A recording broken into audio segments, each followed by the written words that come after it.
wanna be rich, but not Seth rich. Know too much, get left in the ditch. CIA scratches, its clicks getting itch. Yeah, I wanna be rich, but not Seth rich. I wanna be rich, but not Seth rich. Wiki leaking, now your dome into a ditch. You wish the simulation had glitch. You wanna be rich, but not Seth rich. I wanna be rich, but not Seth rich. Know too much, get left in the ditch. CIA scratches, its clicks getting itch. Yeah, I wanna be rich, but not Seth rich. I wanna be rich, but not Seth rich. Wiki leaking, now your dome into a ditch. You wish the simulation had glitch. You wanna be rich, but not Seth rich. I wanna be rich, but not Seth rich. Wiki leaking out your dome into a ditch. You wish the simulation had a glitch. You wanna be rich, but not Seth rich. I wanna be rich, but not Seth rich.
You save us, Britney Spears? Can we be saved? God, why is Satan controlling the universe?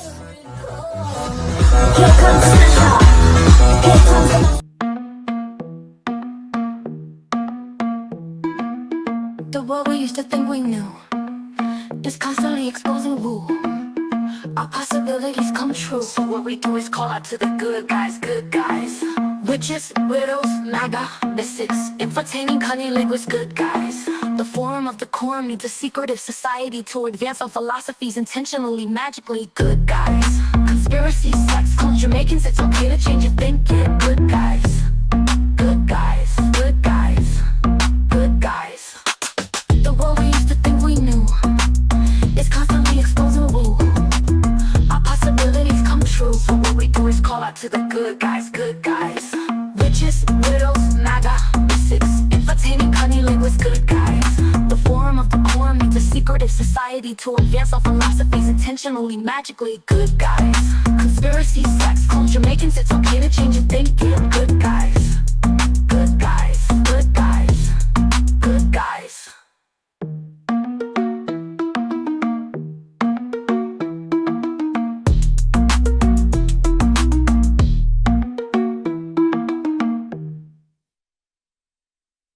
Big up yourselves. Happy Friday night. Welcome to another episode of the Secret Society of Good Guys. Come celebrate your independence with us by hitting your bells and your thumbs up. And please reshare because we are throttled harder than a firework. So do make sure you tell your friends so they can come and have a good time and hang out with me and with Paranoid American and with Abbie and her new tits. Blah blah.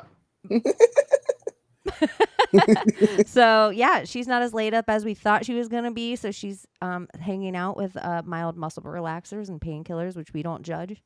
And Layla might need to lay up a little bit because she has to work at a long day tomorrow. So maybe she'll swing by and say hi to you guys in the chat. Hi, good guys. Hello. Lodge has started. Lodge is in session. Do you want to You read know- the minutes from last meeting? I just got a quick black pill thing that I couldn't get out of my head today. And that's on this July 4th, which I guess is over now. We've never been less free. Like in my entire life, at least. My entire lifetime, today is the least free we've ever been. And it's going to probably be worse by next year and the year after that and the year after that. Am I alone in this? No. I don't know. Don't you feel like we're less free in 2020 with like lockdown shit and everything and masks and? Well, I guess from like an overall sense, no. Like an acute sense, yes, because they were actually flexing those muscles. But I feel like the muscles are still there. They're just not flexing them right now. They're bulking. Like this is their bulking phase. They're not on stage. You know what I mean? But like, as soon as they're on stage again, they're gonna flex those muscles. Yeah. I don't know. I feel like UFC in the White House lawn next 4th of July. If that's not a sign of the secret society of good guys, I do not know what is. Like, that's wild to me. I feel like I'm manifesting it and we're still in my fever dream and I'm just laying on like an opioid bag in a hospital that's been cleared out and abandoned for like 6 years because the zombies have taken over, but they don't smell me for whatever reason. They don't want my blood. Same as the mosquitoes. And so It's the iodine. You got to put iodine on your skin. I'm probably covered in iodine, passed out somewhere, but in my fever dream, we get to go to the White House lawn and watch a UFC fight and a fireworks show. And then, I don't know, maybe there'll be like Bigfoot at this. Like, I picture like not a Yeti, like the 1990s truck with the big wheels. Like, I'm like, let's go full like Hulk Hogan, like Eagles. Like, I'm here. Sounds So, exciting. Yeah, I know where I'm going to be this time next year. I'm going to lean in. I like LARPing. It is such a fun time. You They should do it on. decide. They should do it on Jan 6th, just to like I don't know, just It's have too fun cold. with it. It's too cold. It's like this It time of is. year in DC is like kind of chef's kiss. And yeah, I do think that, look at Riggs. This is the funniest thing ever because they've been talking about like, oh, what emoji could you use in the chat for tits? What's What's in the the thing in middle? the middle? An eggplant. Oh. Are you trying to give me a pearl necklace or what? Super Good thing you chats share only. this with your teacher friends, Abbie.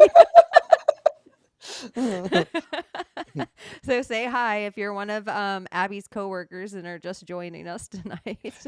Cheers. One of the comments on our last episode, the person was like, they had sexually harassed Layla almost the whole entire show, and then he left a comment, or he or she, that person left a comment on last episode, and I said, you know, the only one who's allowed to sexually harass us is Riggs. Everyone else is just creepy. That position's been filled already. It's filled. We already have that person in our secret society that it's really his job to come up with the most, like, he sets the bar. He's allowed to troll and he's allowed to sexually harass. Yeah. I even have to tell that if I go on some podcast and they're like, do you want to share this to your page? I'm like, I will, but don't block any of my, like, leave my audience alone. I think Riggs is the only one that's ever been banned off my channel when I made one of my friends a mod, and within like an hour he was gone, and it took me forever to figure out how to unban someone. Yeah. Oh my god, that's hilarious.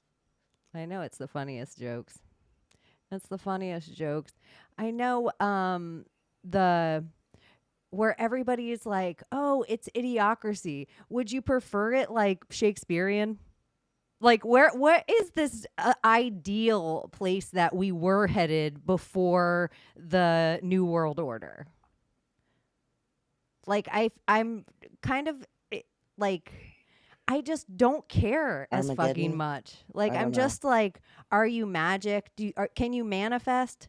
Do you believe in God? Do your prayers work? Or is it just doom and gloom all the time? And not that the idiocracy thing is necessarily doom and gloom, but I just like the amount everybody pretends to care. And then immediately tomorrow, when there's a new thing, the amount they pretend to care about that. And I just see all of social media and everybody and all their platforms. Oh, let me run a space on this, you guys. I care so much about this thing. I'm so righteous. And then I like with whatever thing you're righteous and you care about, you're like, I'm leading the charge. I'm trying to save the penguins, you guys. I'm trying to save the penguins. I have to come into your area and be like, why are you trying to save the penguins? What about the polar bears? Like, somewhere I have to make a teeter-totter out of a thing that was just a stump.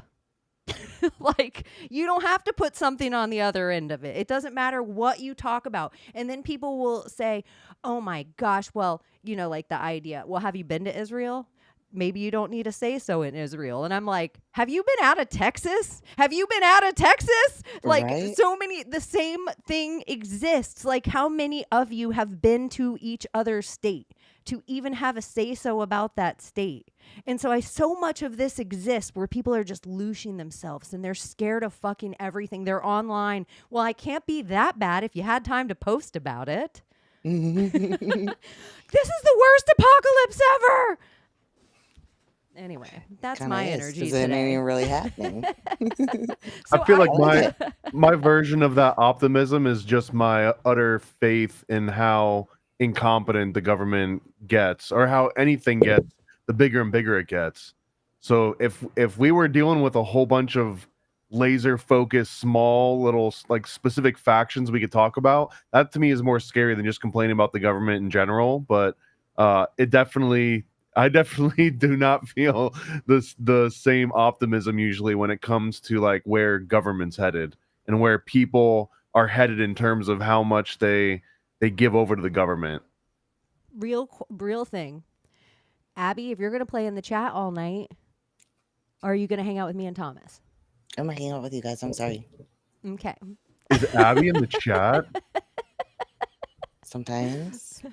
Yeah, she's looking down, not paying attention at all to what we're saying. Whoops. So what do you think Busted. of that? Give your phone to the teacher. Give your phone, hand it over. Put it in the basket. It would be so rad if a hand. We're not even allowed to have them at work, or like kids aren't even allowed to have them at school in my district anymore. I think it's an Oklahoma law. This is a real thing, though, for real. Look how much they want us to be scared of nuclear weapons. Who has them? Who's allowed to have them? Whatever. When on this show and all the other shows I talk about, we're talking about like painting your roofs blue or a blue tarp, or 9/11 was brought down with a laser. Who gives a fuck about a nuclear weapon? Like, what world are we in? Really? That both I know. these things exist at the same time. How is the fear of this thing here and this thing? Oh, we're not supposed to know about lasers yet. They're going to sell us that fear later on. Though, yeah, that's been happening. I think you can be afraid of two things at once, or multiple things at once. I don't think it's a zero-sum game in the world of. Don't you all the think things that can kill us. a laser that you could like that would be so much easier to develop than sitting there and enriching uranium and stuff? And That's what I mean. Don't you think Yeah. making a magnifying glass in a drone would be so much easier than like everything about every movie? how hard we've is that ever seen? technology? Yeah, Come so on. I just feel like they pretend this enriching uranium thing is the end all be all of every weapon, when I'm like, there's other weaponry. We all know there is, but why is it that the TV lets us pretend to have a fear of this nuclear? Well, I think part of that answer is that nuclear is less discriminate. Like wherever that goes off, it's just wiping out untold amount of people in like a huge radius. If we're talking lasers and dews and drones, that's kind of surgical in comparison. And there's two different, like there's a surgical military operation where you feel like they're going after something very specific, and even if they miss, it'll be collateral damage within a small little window. But if they're just straight up talking about dropping like a nuke somewhere, then it's like they don't care who they hit. They're just looking to make a huge statement, and usually it's either an escalation where something bigger is going to happen after that, or it's supposed to be the end of something, which is where the U.S. claims they're bomb dropping it. That was kind of like to make this huge impression to just say, hey, like, we'll keep getting worse from here, and it was already worse than anyone had seen. So I mean, it's ironic too that like we're the only ones that have really done anything with them. If you want to believe in what those are, what they were, like the U.S. is the one that's flexed that muscle. No one else has really flexed that muscle the same way that we have. I almost feel like the moon landing, we just got good at movies. We got good at movie magic. So the entirety of the nuke or the moon landing or every way that you would show somebody prowess, we started doing it with TV. The same way that China started to build invisible cities, fake cities, like we have the biggest population on the planet, be scared. Like we were like, oh, look at it. We can shoot something to the moon. That means we can get it to you. I just think everything is such a movie trick.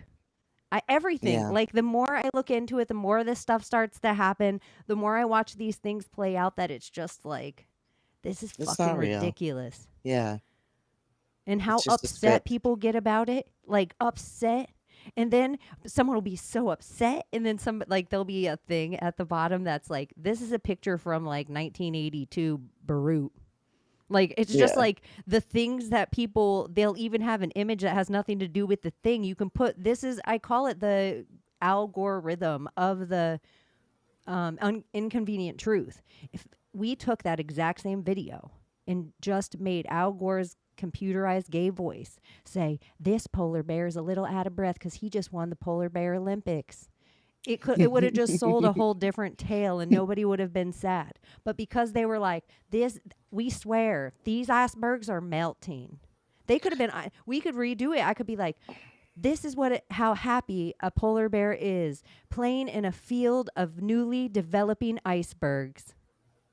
And then it would have changed the whole entire feeling of the whole entire movie. But because of this bullshit narration, they just tell you this tale, and that's how I feel like everything's done to us. This bullshit narration on top of a bloody arm. Oh my gosh, I'm so irritated because I watched that 7/7 documentary yesterday. Oh, I just had Little Mermaid songs. Like, I had a Nimrod moment. What A one, Nimrod moment where you went and Oh. just started hunting animals. No, it's where the song pops in your head and you almost have to sing it. And it, like, Why yeah. is that a Nimrod I moment? thought she was about to destroy her whole house. Well, it sounded like bombs were going off all night. I know, but loud what here. song was it? I'll tell you a tale of the bottomless sea and its heave to the starboard heave. Something like that. It's the beginning of The Little Mermaid. Oh my gosh, that's kind of a boring song too. It is, but it pops into my head I was for so whatever reason excited because for you it. said something. I was like, ooh, Nimrod's visiting. What song did he drop off? I don't know. One of Summer's magic, if like she ever is, it could just be for any reason. It's not just when she's bored in conversation. It could just be her squirrel attention span. It's like if you say a line of something and it makes her think of a song, she'll just interrupt whatever anyone's saying, however many people are in the room, and sing the song. And so then she'll be like, oof, I'm sorry, Nimrod made me do it. So now it's been enough years that anytime any of us just sing a song or get an earworm, we say, Nimrod made me do it. And now our audience can all say that too. And you guys are all second degree in our secret society now. There you go. But why Nimrod of all the people? There's too many reasons to tell you why. Yeah. She thinks everything's a lie, okay? Every single thing in history is inverted, and it's all a lie. And so if we think certain things are bad things, she's not going to believe that somebody tells her Nimrod's the worst thing in the world. Because why? So it's Why? wah. It was funny you were talking about like Al Gore and penguins and saving penguins. They just recently was watching this documentary on Antarctica because I was just trying to figure out like what's the best Antarctica documentary. The one that I saw was not it, but it was kind of wild because this guy records himself and all of his own footage for a year. He stays on McMorn base for a full year, and he goes out and he's like hanging with the penguins, and you see some of those shots, but then he turns the camera around, and there's two main things that most of the time when they're doing those sad videos about the penguins and Save the Penguins, they don't cover these two things. One is that in the summer, they find like hundreds of thousands of just dead penguin carcasses just littering the entire countryside, just from having frozen by going too much inland, getting like attacked by just natural reasons. But hundreds of thousands of them are just dying in the sun, and the ones that do survive turn the entire outdoors into an open sewer system, where the other hundreds of thousands of them are basically just shitting and pissing in these like huge pools that you can smell from miles away. So Gross. though I know it is gross, and those are two things that you don't really ever see mentioned when they're like, save the penguins, look at these cute penguins. Penguins are so cute. Yeah. It was the same thing where they had the baby seals, and I guess if you work in Antarctica, you are not allowed to interfere with nature. So if you see an animal in distress, for example, you're not allowed to help it. And it was just so much footage, way more footage than you would expect, of just baby seals dying out in the middle of the snow because they had worked themselves too far inland. And you see them crying out for help, and scientists are just like walking to and fro, just not making eye contact, like it's like a homeless person asking for money. Yeah. I have a homegirl. I don't think she is right now, but she was in Antarctica for a long time, and she worked with the penguins, but she worked on like people that go on tours. And she started out like, she's like a mild conspiracy theorist. So she's like, okay, I'm going to Antarctica. Chaney, shut up with your stupid flat earth thing, whatever. And she said when she was down there, it's so interesting because you go hang out with the penguins, you get off, you go on this little rock, you get to hang out with the penguins and walk it in this little way every day. You take the people in, get off at the same spot. You're allowed to look at the penguin. She's like, I want to go in there. Like, I want to go deeper in Antarctica on their off days or whatever. They're like, oh, yeah, you can go work at this different base, but you got to fill out all this paperwork and wait for them to get back to you. You're not allowed to just walk from one place to another in Antarctica. You're allowed in this place, and that's it. So all she saw every day, she's like, penguins are cute. For like the first 3 months that you're hanging out with penguins, she's like, you start to know their names and their habits, their little groups that They're they chickens, hang out basically. That they have the intelligence level of a chicken. Yeah, she's like, it's just like you just start watching them. You're like, oh, every day they're doing this thing. Every day. It's like on repeat. You want to start killing penguins? Yeah, in your I think dreams? she did it for so long. For some reason, right now, I feel like she's up in like some Norwegian or doing something with whales and doing cruises up there. But she's like one of those people that a smaller cruise boat, a smaller cruise line, and it's more adventurous. So it takes you to these certain spots, and then everybody gets off to do these things. But there's only two ways to really be in Antarctica. One is to spend $10,000 or more on one of those boutique cruises, and the other one is that you are legitimately a scientist that's been hired, and you're working for the military, essentially. I think there's like 30 bases total on all of Antarctica. The U.S. base is the biggest one that we're allowed to know about that's above ground. And I guess if you're not working directly through the state, there's really no other way in. Like you are working essentially between the Air Force and the U.S. government in general. If you even step foot in near one of those bases. It's interesting too, because everyone that's in Antarctica, a lot of people are there, like scientists are there, and then there has to be cooks for scientists there, and repairmen for the scientists there, and like this next level little. Shopkeepers that man the store that sell you, like your tchotchkes and the soup in the middle of the day. Yeah. Yeah. So there's still like a little tiny economy there, but I think the same as they like dig up a thing in the ice that no outside things affect this thing. They can get so much clean samples and clean labs and clean thing. I think they study the people that decide to go to Antarctica in that same exact way. And I've seen a couple of documentaries about people in Antarctica that have kind of blown my mind. Like where like one of them was these people went up there, all of them did these different things, and one of the people that were studying the penguins, like some group studied walruses, and so they show you all the cool animals and what they do, and they show you whiteouts and how people get lost in whiteouts, and how there's like these little like certain exercises that you learn to do in snow the same way you guys in the military, like if you're going into certain warfare of a desert or a jungle, like you guys get all prepped with this whole, if you're going to go live in Antarctica, there's a certain protocol that you have to learn to live there, because whiteouts are a real thing, and you'll just go missing, like you just can't see in a whiteout, which just in my head, like it's not darkness, it's a whiteout. Like, how does your head even comprehend that? Like, I've seen tons of snow, but just so much so that it's whiteout. But one of the studies is of the group of penguins, and they would realize like one penguin just started walking inland, and they were like, it's to destitution. This penguin's obviously going to die. There's no food there for the penguin. It's the only penguin walking in that direction into complete isolation. And they would follow the penguin for so long, eventually go get the penguin and bring it back with the group of penguins. It would turn around and do the exact same thing again. And it was weird to me watching them study this penguin and being like, yo, y'all are that penguin. Like, y'all out in Antarctica, going out there all by yourself, are the fucking penguin you're studying.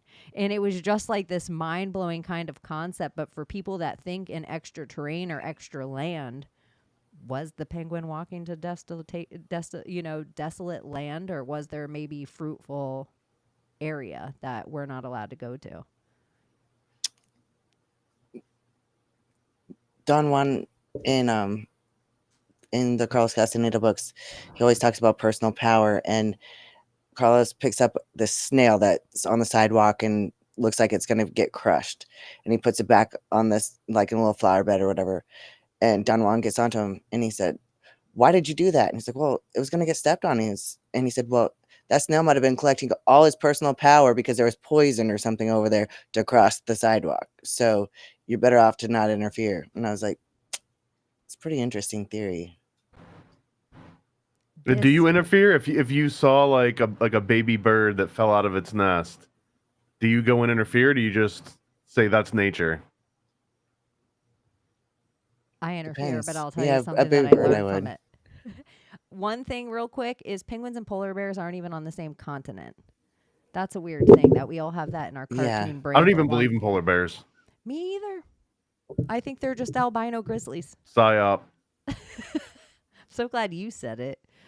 There was another thing in addition to the whiteout. There was something I hadn't heard of before called T3 brain, and I think that's when you just start going crazy from being either I think it's like locked in from all the storms, because I guess also for half of the year during their winter, every day is essentially for like a month or two, every single day is a category 1 hurricane outdoors, and then once a week is a category 3, and then once a month is a category 5. And from the combination of being indoors and being so cold, and I guess one of the interesting things is that when these hurricane winds are going and if it's snowing, the little snowflakes find their way in any little nook and cranny through windowsills and everything. So you can't even go in like the outer perimeter of some of the buildings. So a combination of being stuck inside in these like cells and just being absolutely freezing, the brain starts to shut down and not think logically. And it's just like a known thing that you're going to not make sense and you're going to lose track of time, and everyone goes through this. And then if you make it out, and then the sun starts coming up again. But I get this is like during the period, I think, after April, when the sun disappears for 4 months and you just don't see the sun again. Real cabin fever. Yeah. S. Lee said that. Riggs, thank you so much. Thank you. That your little sweet pea. We know. Oh shit! Would you do one of those things, like if you got asked by 3 months in a blank amount of situation that you have to pretend you're on Mars or pretend go to Antarctica or lock yourself in one of these? Would you do that? I don't think so. Sounds horrible. I've already been there. It was called being in the military, and I hated it. Yeah, boot camp was awful. Not just boot camp, but just the fact The that whole thing. you could just get orders. It's like, you live in this city now. Like, that's Yeah. it. That's the end of conversation. You live in this city. The first time I put in for leave and was told no, I was like, okay, I realized that this is different than I thought. Like, you're telling me that if I go away for the weekend, I go to jail. And that, I don't know, it's a weird feeling. The same thing if you get, but the difference is, if once you're in Antarctica, I think they have a huge cargo plane from the U.S. Air Force that goes in once every 6 months, and if you don't get on to that plane in that one time in 6 months, you're in Antarctica. There's no other way on or off that entire continent unless the Air Force says so. That is so. I would get island. I already have an island fever thing for too long of a time. Like, I don't like being on the island for too long of a time. Even though you think, like, I don't go a lot of places. I'm pretty good just staying in my area. Like, it's different when you just can't leave. I mean, that's the 15-minute city lifestyle, isn't it? Is your basic, they're a bunch of islands. Oh my gosh, I'm getting claustrophobic in 15-minute cities. Yeah, same. It seems horrid. I thought you were about to do a whip it. I had to make sure all my salt was dissolved in there. I saw there's apparently a class action lawsuit in the works because Walmart used to sell flavored whippets, like watermelon whippets or something. What? This is my algorithm, by the way. It knows me well, but it's like, did you buy watermelon or strawberry whippets from Walmart in the last 4 years? If so, click here for this class action lawsuit. It's like, oh, I didn't get mine from Walmart. I will tell you about fucking Walmart. I would have if I knew they sold them. With the salt. So that element packets that I heart, if you guys need, Abbie likes it too. I do. It's great for micronutrients in your water if you're looking for those packets. I thought they sold it like also on the Walmart store. So I've told people too, I'm like, or you don't even have to use this link. Go to Walmart and you get it at the Walmart store. So I was like, you know what? Let me try it from the Walmart store. I've sent so many people to it. It is a totally different product.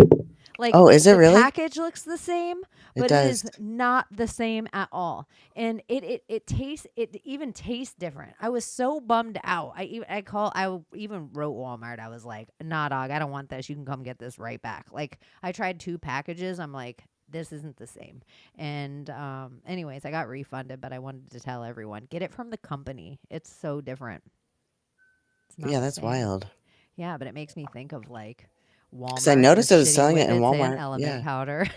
Yeah. What are you selling? Like some knockoff version, like flea market Nikes?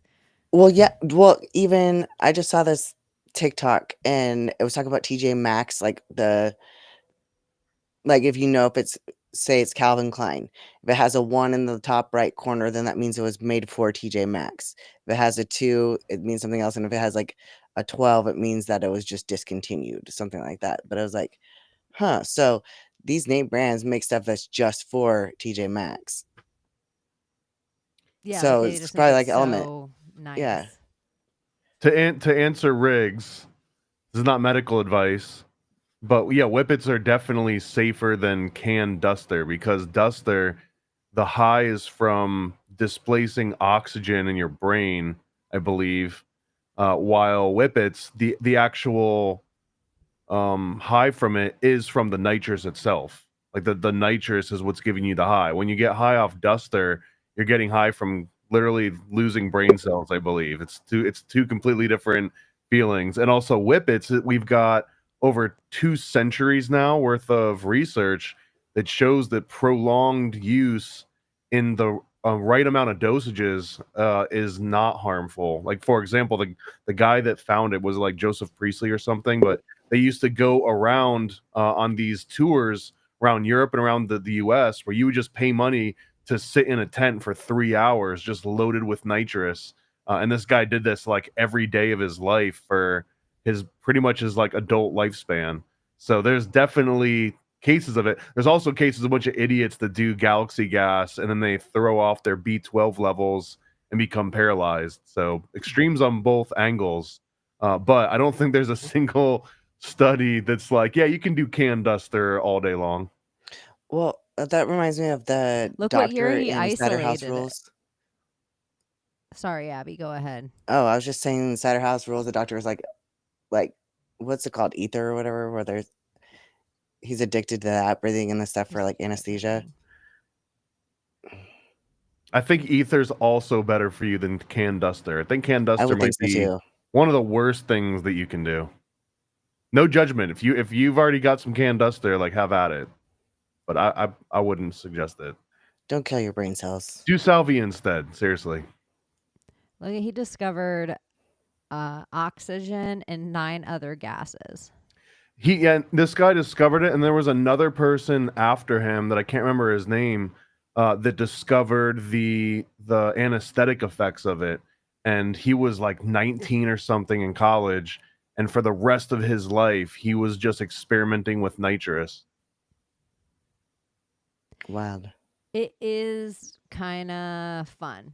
I know we've talked about it on the show, but also as something that I've, like having a cavity filled or like in surgery type ways, it's pretty where you're just like good time Charlie. You're just kind of fun to be around and easygoing, which in that kind of situation, like how people get so panicked or so, I think even being able to turn that down, that's got to lower their heart rate immediately, which in a lot of situations, that's so needed. Like, calm down. And it was one of the only anesthetics at that time that you could still be conscious, because almost every other one was going to either knock you out or it was going to render your senses so that you couldn't like talk straight. You'd slur, kind of, you get a bunch of Novocaine or something in your mouth. Like now all of a sudden you don't have facilities, but nitrous allows you to like dial in like a certain amount. It's still revolutionary, and we're still figuring out how to use it the right way, I think. Do you think Kanye does nitrous? Oh yeah, I think 100%. I think it's totally a gateway drug, like a true gateway drug, because most any idiot can go to Publix or the grocery store and do nitrous right now. And I think for a lot of people that starts to be, for like little kids, the first way that they get inebriated in a normal childhood is usually spinning around really fast until you get dizzy. It's that one, and then hyperventilation. Some kids will discover hyperventilation early on and not know what it is. Just know that it gives them this altered consciousness. That very next step is basically like huffing different things. Like, were you guys every one of kid those tries it. kids? That played the pass out game? Yeah. Yeah. Only a couple times. It's kind of scary. So, and it gave me a really monster headache afterwards. Was this where someone choked you out, or did you have like a string? Remember, I used to hear stories about Did the you have a kids belt dying and on were a jerking string. off, or did somebody? We would lean. You'd stand against the wall and you'd bend over and like put your hands on your knees and sit there and like make yourself hyperventilate, like, and then you'd stand up and then breathe out, and then somebody pressed on your chest, and there's a person standing on both sides to catch you. So they'd actually just press on your chest and I guess stop your heart like that, and then let you come to. And I just remember I fell, and I guess my hand landed on this boy's crotch, so everybody was laughing, but I was getting pissed because like there was this woman on this big chair, and I was trying to climb up on the chair with her, and she was like laughing at me like, no, you don't get to come A up real here woman, yet. or is this like a? This was what I was ultra-dimensional- seeing when I was like, when my heart was stopped. It was just like she was giant, this big ass woman on a chair, and I was wanting to get up on the chair with her, and she wouldn't let me, and she was just laughing at me. But I wake up and it's the distortion of everybody laughing because my hand landed on his crotch. So Isn't that why you can do everything right and make sure your kids stay off drugs? But like, how do you prevent your kids from just hyperventilating or passing out? yeah, Right? yeah. We did it with like pretty much we were putting each other in sleeper holds without knowing it.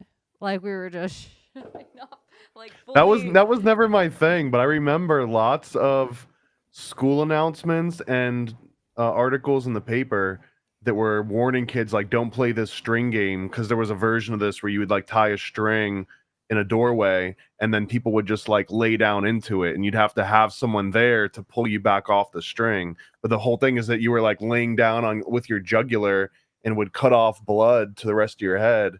Oh But it my would keep you gosh. on it longer than normal, because if you were doing it normal, like you like holding it yourself, at a certain point you start passing out and you let go. So it was a way to keep that. But I guess like 3 or 4 kids died in the span of like 2 years. I'd imagine So so. now all That's of a sudden creepy. it started like don't play the string game.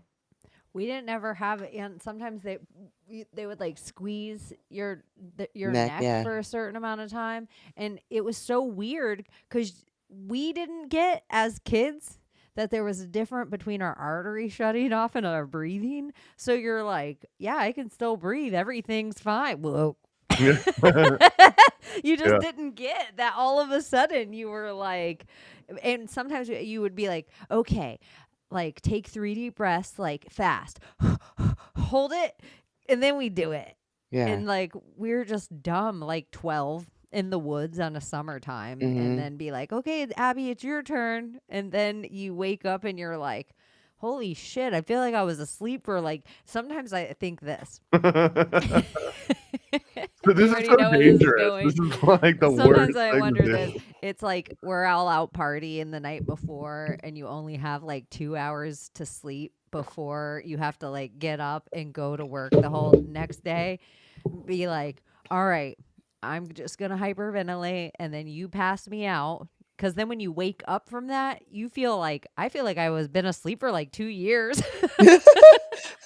I felt bad. My head was killing me forever, but we actually pressed on the chest, so that might have even been worse, you know? I've never heard of that version. Me It's either. so It seems funny, all these scarier. variations. Yeah.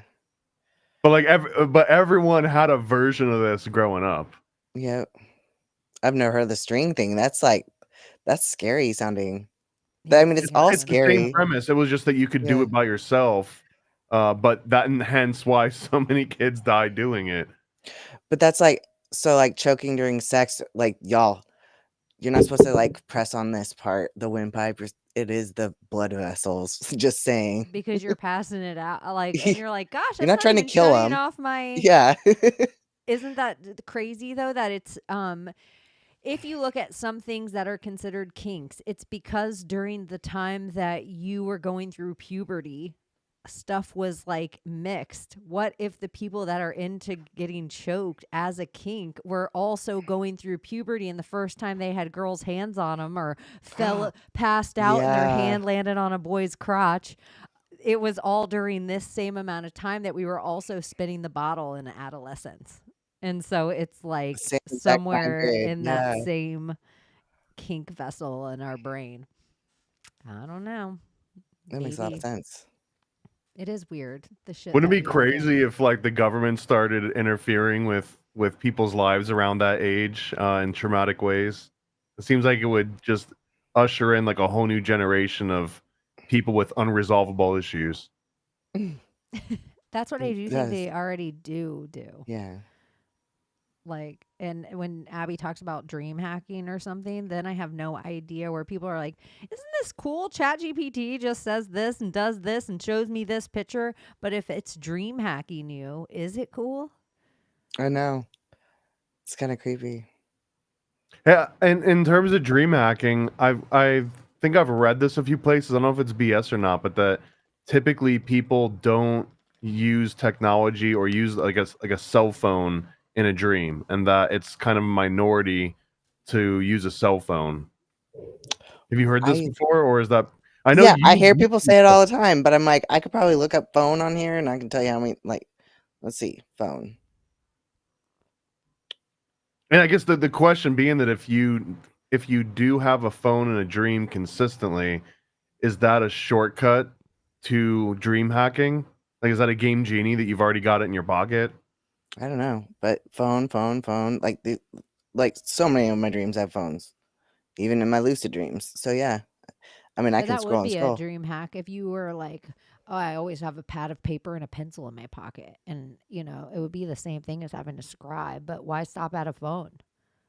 Yeah, Like you can have you can have a crystal ball in your Can I pocket. bring Chat GPT with me into a lucid dream and start using that? Why not? But you also have the dreaming emissary, so you could just ask the dream. You could actually just talk to the dream. What if you want to cross-reference the dream? Yeah, bring ChatGPT. That would be interesting. I'll have to think about that next time I have a phone in my dream. Do you want to take Chat GPT in your dream with you? Well, I've already trained my ChatGPT to like interpret dreams like I do, so Well, you think so. yeah. I know. Is that a good thing? I don't know, because I like how much information are you giving it? So Yeah. I've only fed it 2 dreams because I'm like, it kind of makes me feel paranoid in a way. But it's But neat. if it starts interpreting your dreams in a way that you think is based on you, then the more you read its interpretations, the more you might integrate its way of thinking. And now the next time you interpret your own dream, you're influenced by ChatGPT the same way that you're trying to train it. Like it'll train you. True. Like quantum language, Yeah. where it's just slight tilts that we don't even notice, and all of a sudden one thing's a whole different thing. Like one of the things that last night we were talking about was life, liberty, and the pursuit of happiness. And it's not that at all, because happiness is a bullshit fucking fairy tale fucking thing. What are you pursuing? It's life, liberty, and the pursuit of property. Like that. And so certain things in our prayers or in our that they even Mandela effect, and something becomes a little word different. Like, why aren't we saying mirror, mirror, and it's magic mirror now? So even that kind of, it depends on what the meaning of the word is. Where it's like, holy shit. Like, there's a legalese language that we don't understand of law. There's like the maritime law that we don't understand. And then there's this whole other slightly different thing that's happening that we're like, happiness feels good.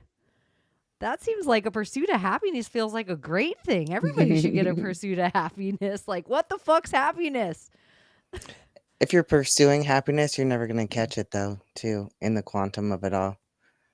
Because you're always saying you have to pursue it. You have to find it. You have to chase it down. So I feel like this is commie talk. When you replace property with happiness, that's just an obvious red flag towards communism and socialism. well, isn't Yeah. there that They'll exact have same nothing and be thing happy. of the Lord's Prayer? Where it's like, forgive us of our trespasses as we forgive those who trespass against us or something. But And one then of they the changed it to lines, debts and debtors. no, it was supposed to be debt and debtors, Okay. but they took that out, and now we say trespass. And it was always supposed to be, I forgive my debts, like those who trespassed against me, which brings up perfect thing of quantum language, and somebody who always says things very precisely and gets a lot of shit for maybe not saying things as precisely. But I thought this was interesting. Let me see where I posted it. Are we talking about Slick right now? Oh, I know. Hold on. I think you'll like this. Let me make sure the sound's on. So DJT yesterday, when he was giving a speech, he was all, Think of that. No death tax, no estate tax, no going to the banks and borrowing from, in some cases, a fine banker, and in some cases, Shylocks and bad people. But they I saw you post this. I was like, oh, interesting. yeah, I thought it was super I interesting. prayed for the death of Heather Chandler. Shylock. I What? felt better. But yeah, I think like he doesn't mince words. Like, we're here now. Yeah. The fact that he said that is like kind of like, whoa. Yeah, that it's curious, and it makes a lot of look at what. Because that's an obscure term. Have you ever heard of it, Thomas? Shylocks? I mean, I think when Merchants of Venice came up, but otherwise, no. But I wonder, is that a word that Donald Trump is putting together because he is so into Shakespeare and the Merchant of Venice? Or is this a term that gets thrown? Like, at what level of finance and politics are people using Shakespearean terms still? Like, I feel like they're on such a different, deeper level that they're using it outside of like Hollywood scripts, or maybe not. Maybe all the consultants on his team are so deep in Hollywood that they can't remove the Shakespearean sort of like vernacular from it. Or even New Yorker. Like, I would say most New Yorkers, like, Broadway is part of their blood. Like, it's like their backyard, like our Disney. So they know a lot more about Shakespeare and Broadway and these like a whole different kind of thing than we necessarily get into. Even how many times, if you ask the average New Yorker, they've seen Fiddler on the Roof compared to the average Floridian, it is significant to zero.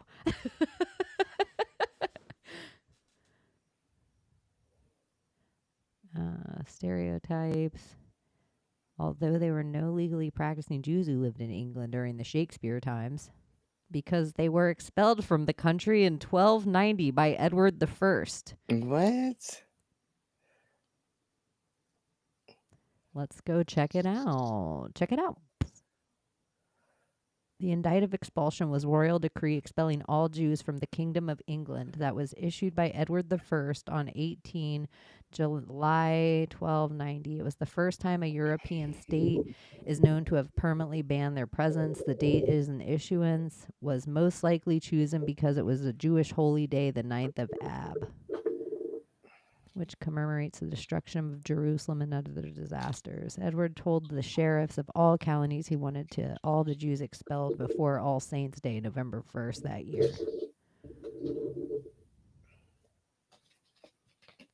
That's a All Saints. That's pretty hardcore. Yeah, All Saints is the Christian version of like Dia de Los Muertos. Yeah, November 1st, right? Yeah, where you honor the dead. So first of all, kicking out the Jews on the date in which they recognize the crumbling of Jerusalem, and you're like, we're kicking you out on this date, and then it's also right before they're supposed to be honoring their dead. That it seems like two different types of salt in the wound. That's wild. That is so wild.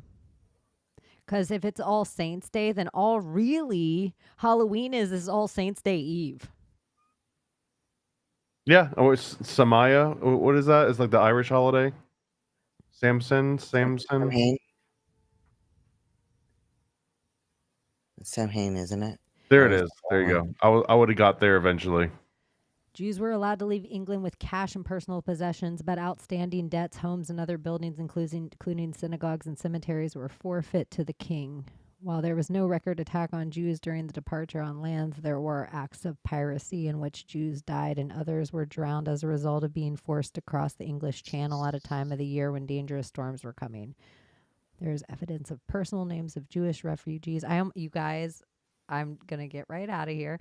I don't really care. But it's flirting with the danger there a little bit. I was about to take on a whole character was coming over me, and I don't know how mocking of a voice that it was about to become.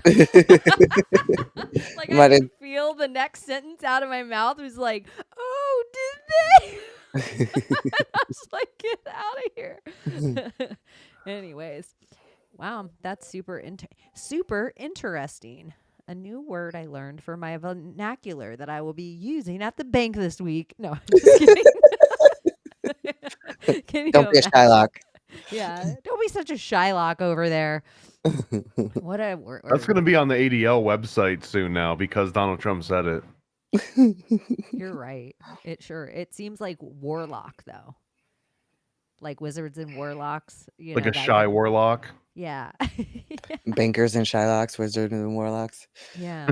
Bankers and Shylocks. I don't know. It seems like some kind of little debt wizard. Yeah. Like a mage. Yeah, it'd be under a bridge. I just gotta say, it sounds like a slur. It's like Shylock. It absolutely, I know it's not, but it sounds like an actual slur. It actually does. Yeah. Though I figured it was. I think Hallows Eve. I think that Hallows Eve is the mischief night. or at least in Detroit, Michigan, they light Oh, everything on fire. it's Devil's Night. Yeah, because The Crow is like one of my favorite movies. It's just October 30th, the The day worst I before ever had to Halloween. pee in my whole life. The worst I ever had to pee in my whole life. Hallows Eve, driving through Detroit, Michigan, and you don't even want to get out of the car. It's like Detroit, it's gotten so much better now, but when I went to college, it was not great. And I don't know if it's great now, but it's so much better than it used to be. But you just didn't get out of the car, and I had to pee so bad I was crying. It ended up I like really like getting off the highway in Detroit and finding a porta potty at a family reunion. And I remember these black ladies. I was like, "Can I please use your porta potty?" And they were all like, "Go ahead, girl." Like, like you don't even have to ask our permission. Whatever's happening here, go do you, boo. Like, but anyways, the worst I ever had to pee. I always think about it on Hallows Eve. Seared in my brain. Speaking That's a of new that, type of memory neural pathway, it right? was the worst. Because something happens in your brain when you're drunk, or if you're like, where you're like, oh my God, I just peed, where you don't care. When you're stone cold sober and you're like, I am about to piss my car right now. This is not happening in life. You'll cry before Oh, that That's happens. wild. That pregnancy, it happens all the time. You cry all the time when you got to pee that bad and you can't. And then you almost cry when you pee because it hurts so bad, like just to even start because you have to pee so bad. It's like, it's the worst. well, it's trauma, right? So being able to link traumatic instances with memories, it almost seems like those, because I've never thought about that before. But yeah, all the times that like you've almost peed and you were sober, seems like they lock in. Like I can remember like the specific instances, almost like an olfactory scent, like triggers you back to that spot. Because that would almost be like a humiliation wound. Because if you actually do pee your pants or whatever, and you're stone cold sober, it would feel humiliating. One time I did because I was so cold. Like I had to pee, and then I got out. I was at the ATM. It was at night in Oregon, and oddly enough, I had my pee coat on. And I was like, it was back when like you would put your card in the ATM, you're doing your shit, and it just locks your fucking card in there. And you're like, oh, and I was making a deposit at the ATM because it was like, you get off like bartending and you're like, let me drop off my money at this ATM. Yeah. Putting it at the ATM, deposit it. I'm like, come on, bitch. I can't just leave because it'll keep your card and then they shred your card. It takes weeks to get another card. I'm like, oh my gosh, give me my card back. Just cancel this fucking shit. Give me my money back. But fuck, I'm trapped in here. I'm gonna pee my pants. I'm gonna pee my pants right now. I'm shivering because I'm so cold. It's like 20 degrees outside where my pea coat and gloves and jeans were not enough. I'm shivering. I'm like, oh my God, I'm gonna fucking pee. Cancel. Give me my card, you fucking bank. And then I just was like, took off my pea coat, hung it over my arm, and just peed at the ATM, standing where I stood. Like, what the fuck am I gonna fucking do? This thing won't give me my fucking card.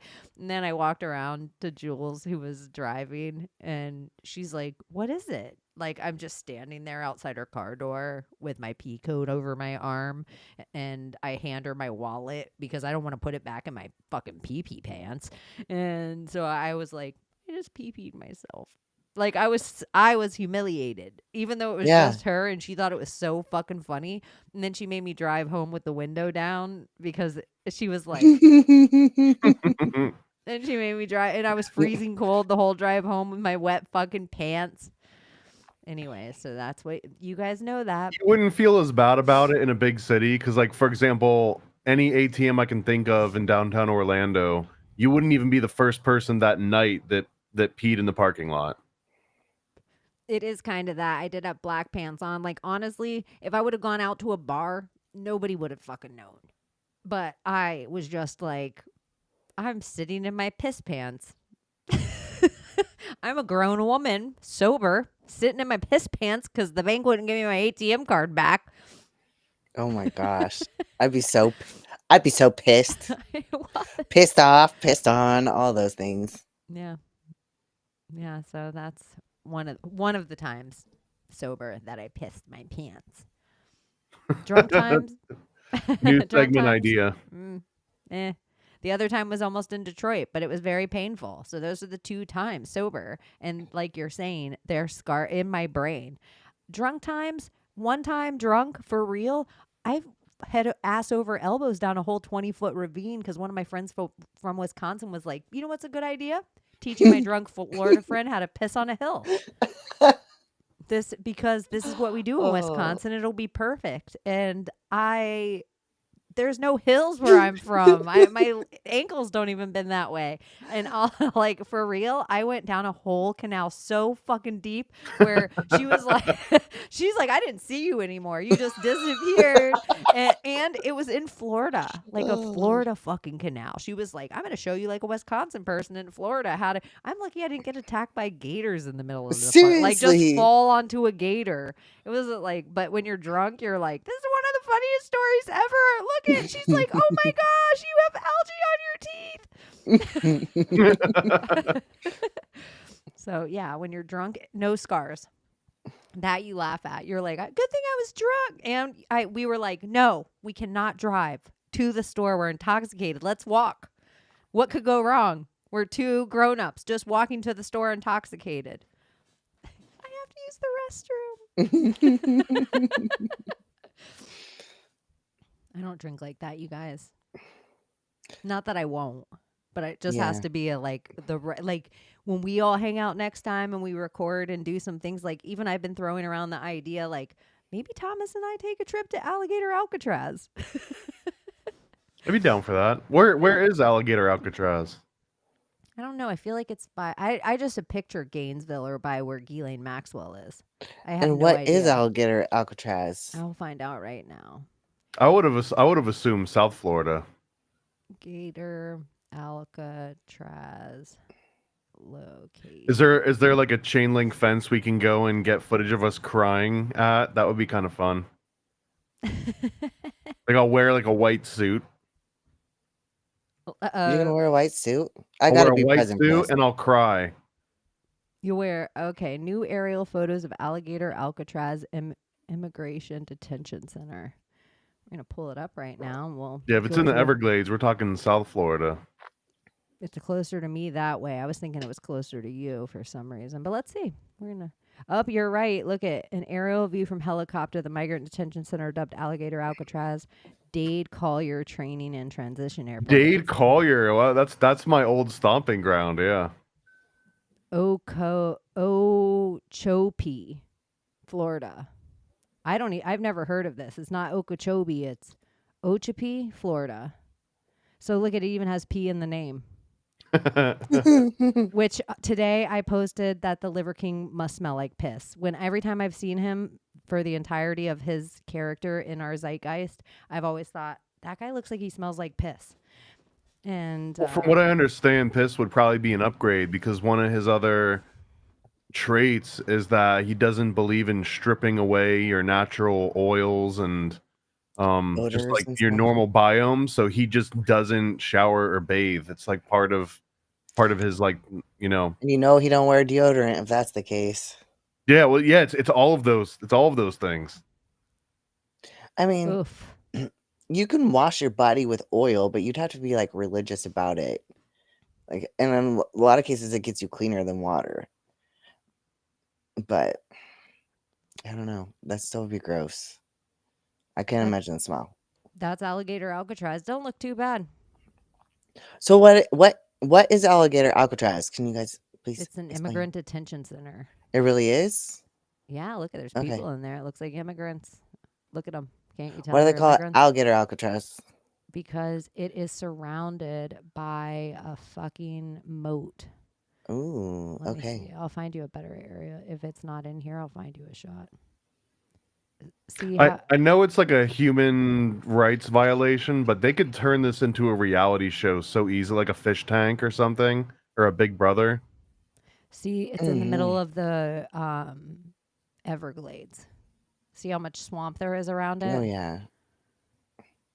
Like you could turn this into something where like citizens watch what happens and vote on who gets to re-enter the country. Well, then there was a whole thing because Trump, in that same speech where he said Shylocks yesterday, he also talked about amnesty for like assimilated Mexican workers that like Sounds like Reagan. have been like working here for X amount of time and living here already. And he was like floated the idea of amnesty, and then people had to fight about it online. I wonder if he's ever going to share stats on the gold card or the Trump card, right? Because that came out 2 or 3 weeks ago now, $5,000 a pop. Did you get yours? I got my invite, but I didn't realize what it was for. I was just like, oh, is this a new Trump coin? Yeah. Trumpcard.gov, $5 million. 5 million, yeah. The Trump card is coming. Let's look at it together. But I feel like anyone that's got 5 million already would have paid for, their citizenship. Yeah, I would think so. You guys, this is trumpcard.gov. This is real. This is not like a joke. This is not a joke. This is real life. So $5 million, United States of America. The Trump card. My name is, from a region I'm interested for myself. My email is. Because he said like, oh, this is worth like $5 million, but we're going to be giving some away. Like, I kind of want to win one, even though I'm already a citizen. Yeah, I almost want to fill it out too. It'd be cool. Wouldn't it be cool to have the power to give out this to somebody? Yeah, that's what I'm saying. Like, is it like a Bitcoin where I can just like, it's like an NFT. I can transfer it to anyone I want. That would be pretty dope. And then today, when he was signing the big, beautiful bill, he came out at 17:17 and then like chatted for a certain amount of time. And then at 5:47 exactly, so 17:47 exactly, he signed the BBB. Don't you think that that's kind of weird? Like when they named that the big beautiful bill, it took me back to the whole Biden thing with the Build Back Better. Yeah, the lowercase all B's. Yeah. But then the other thing I thought was funny today is he put one big beautiful bill. So then it makes me think of 1666 and like the Great Fire of London. And everyone said like the Jesuits had this huge conspiracy that they like lit London on fire. So it's like because one big beautiful bill is 1666. Yeah. So it's like, why are they doing this?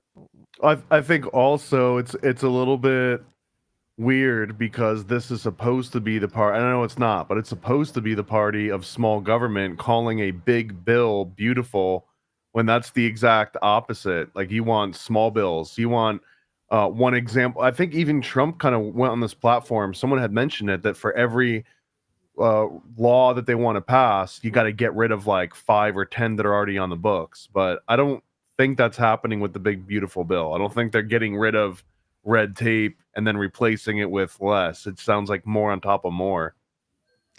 I do think there's a couple of interesting, like Comey and Comey's daughter. Like he's the one and he's all involved in like Russia hoax and all this shit. But then his daughter's involved with like Nexium cult. And like we always see these two people like come up all the time. I think there's going to be, I don't know. I'm so here for the whole entire thing that even the auto pen of Biden is if it's proven that his bills were all signed with auto pen illegally, it's like a wand. Like it's like cutting the head off a wizard. Like it just unravels an auto pen. And so that's like $4.7 trillion. Of whatever I think we would get the JFK tapes before the Biden auto pen tapes. I don't know. I think even like where it's like Epstein. And I always tell people like put in your state and put in human trafficking and see if there's been any huge busts. Just whatever your state is. Because I know in my state, it's been crazy. Like hundreds of people have been arrested and hundreds of children have been freed. Texas, Illinois, like this is all over. So it's like when it's just Epstein, I'm Melania Trump in the jacket that I'm like, stop pretending you fucking care. Like, stop pretending you care when you're just like, oh, free the children, Jeffrey Epstein. Do some more research. Like, even where I'm like, well, what about the Franklin scandal? What? I'm like, well, let's just talk about other things. We can talk about other things besides just Epstein, who I'm like, in the whole grand scheme of the thing, was barely middle management. Like, he was no El Chapo. No, but he's the closest thing that we have for normies to reference as to how bad and deep things really go. Because I mean, I distinctly remember Alex Jones talking about Epstein and Lolita Express in the early 2000s, and that was standard fare conspiracy theory mumbo jumbo. You might as well have been talking about interdimensional travel and astral projection. But the second was that, old. but he entered the zeitgeist, and now for the rest of at least until we're all dead and gone, but like all the generations alive now that are cognizant of that going on, like he's part of their zeitgeist, which is something that I never even would have put on my bingo card. Here, I wonder if I have it on here, which I always think is so. What about the Puff Daddy thing, where like Puff Daddy got off on next 2 charges of soliciting prostitution, and that's it. That's the end of it, right? I always thought that whole trial was just like Johnny Depp and Amber Heard. Like, I never thought anything so. Like, look over here. Yeah, it kind of all. I liked it. It was a way to flush out the snitches within Diddy's realm. It was like, hey, we're gonna put you on trial. We're gonna see how many people come out of the woodwork, who's willing to put a name behind some of the accusations, just to get them on the radar. And then when he gets off, because now everyone that came out and testified, they're all like, I'm afraid for my life. This guy literally has put bombs in people's cars before when he crossed them. And now this is like the most you can threaten his livelihood is by actually testifying against him in court. Even that, what's that? Nipsey Hussle. Did you see all those videos going around of Nipsey Hussle before he died, hanging out with Puff Daddy? And like Puff, they're listening to Nipsey's new album, and like Nipsey's excited. He's like clapping to his song, and Puff's like, stop clapping. And Nipsey like claps kind of, and then makes the other girls in the room clap. And you can see like Puff get disgruntled face. I'm gonna kill this motherfucker. I'm gonna kill this motherfucker. He clapped one more time. He dead. But you wonder where, because it's also Nipsey Hussle was the one that was all attached to like the Dr. Sebi stuff. Dr. Sebi. Here's the thing I wanted to show you. Out of the classroom, 1976, eventually launching his own exclusive finance firm for billionaire clients. But he just couldn't keep out of the classroom. So when he was shopping for a new house, he bought himself an entire schoolhouse. This is a totally real. And transformed it into the largest single residence in all of Manhattan at a whopping 51,000. It's wild. Like, this is VH1, just normal stuff that we'd watch after school growing up. $10 million just renovating it. It has incredible bells and whistles, closed circuit televisions, a heated sidewalk out front, so the snow melts. This is where Prince Andrew was photographed, and they had to like delete all that from the internet. This is where that famous painting of Bill Clinton. Jeffrey Epstein, one private plane won't do. He's got a small fleet. A Gulfstream 4, a Cessna, and a Boeing 727 with, of course, an in-flight trading room. So that's the Lolita Express right there on VH1. This is what Hollywood thought of Jeffrey Epstein. That's wild. Believe us, it comes in handy when you've got powerful friends to fly around. When Bill Clinton organized a week-long tour of Africa in 2002, Jeff gave him a ride in his personal 727 and took actors Kevin Spacey and Chris Tucker along for the trip. Now, for former This did not age well. to investigate the problems Hell no. in Africa, and for Epstein, it was a chance to hang out with some of his big shot friends. Jet setting with Bill, all in a day's work for Wall Street mogul. You got like Virginia Guffrey in the background. Like, Yeah, like, oh, no big hoop. Like that's just all part of the show. So I don't know. I think I'm still excited how some of it's gonna end up playing out, and I love hearing words like Shylock talking about bankers. I feel like we've seen the end of that storyline though. The With the Epstein Epstein? storyline. I think so. I think that's like that was season 1 and we're on season 3 already. They're not going to go back to it. I don't think we have. It almost makes me wonder if it's like a primary thing. You know how like we're gonna dump fucking Osama bin Laden's body when we need to vote Obama back in. I almost feel like it's something that's already done, and they're like, hold. Let's not use this ammunition unnecessarily. We might need to get people voted into New York. You know, that's kind of how I feel like politics works. It's like, and then some people, they have the certain blackmail on them, and they still need the monkey to dance. So they're like, well, now we're holding your blackmail monkey. Like you've just handed it from one shadow government to another shadow government, essentially. Well, that's what Epstein dying did, and that's probably what the Puff Daddy thing was. That was a transfer of black books. So now someone in the State Department has control over that black book, and Puff Daddy doesn't get in trouble because he also knows who's in that black book. So he's worth more in terms of blackmail than he ever would be in terms of being like a sacrificial lamb. I think they'll find like another version of a Puff Daddy pretty soon. So we were just talking about Comey's daughter is the Puff Daddy attorney.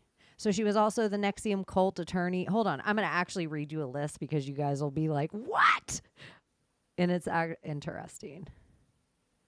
This was a tactic used during the JFK assassination too. That I can't remember which politician it was. There was a politician that was in the Warren Commission that had a daughter that was intern of a huge news corporation, and it was this direct pipeline of like what they were trying to pitch in the Warren Commission, and then it would make its way directly onto the desk of all the different news reporters, and just that one connection alone just kind of set up this weird psyop pipeline that was really hard to break.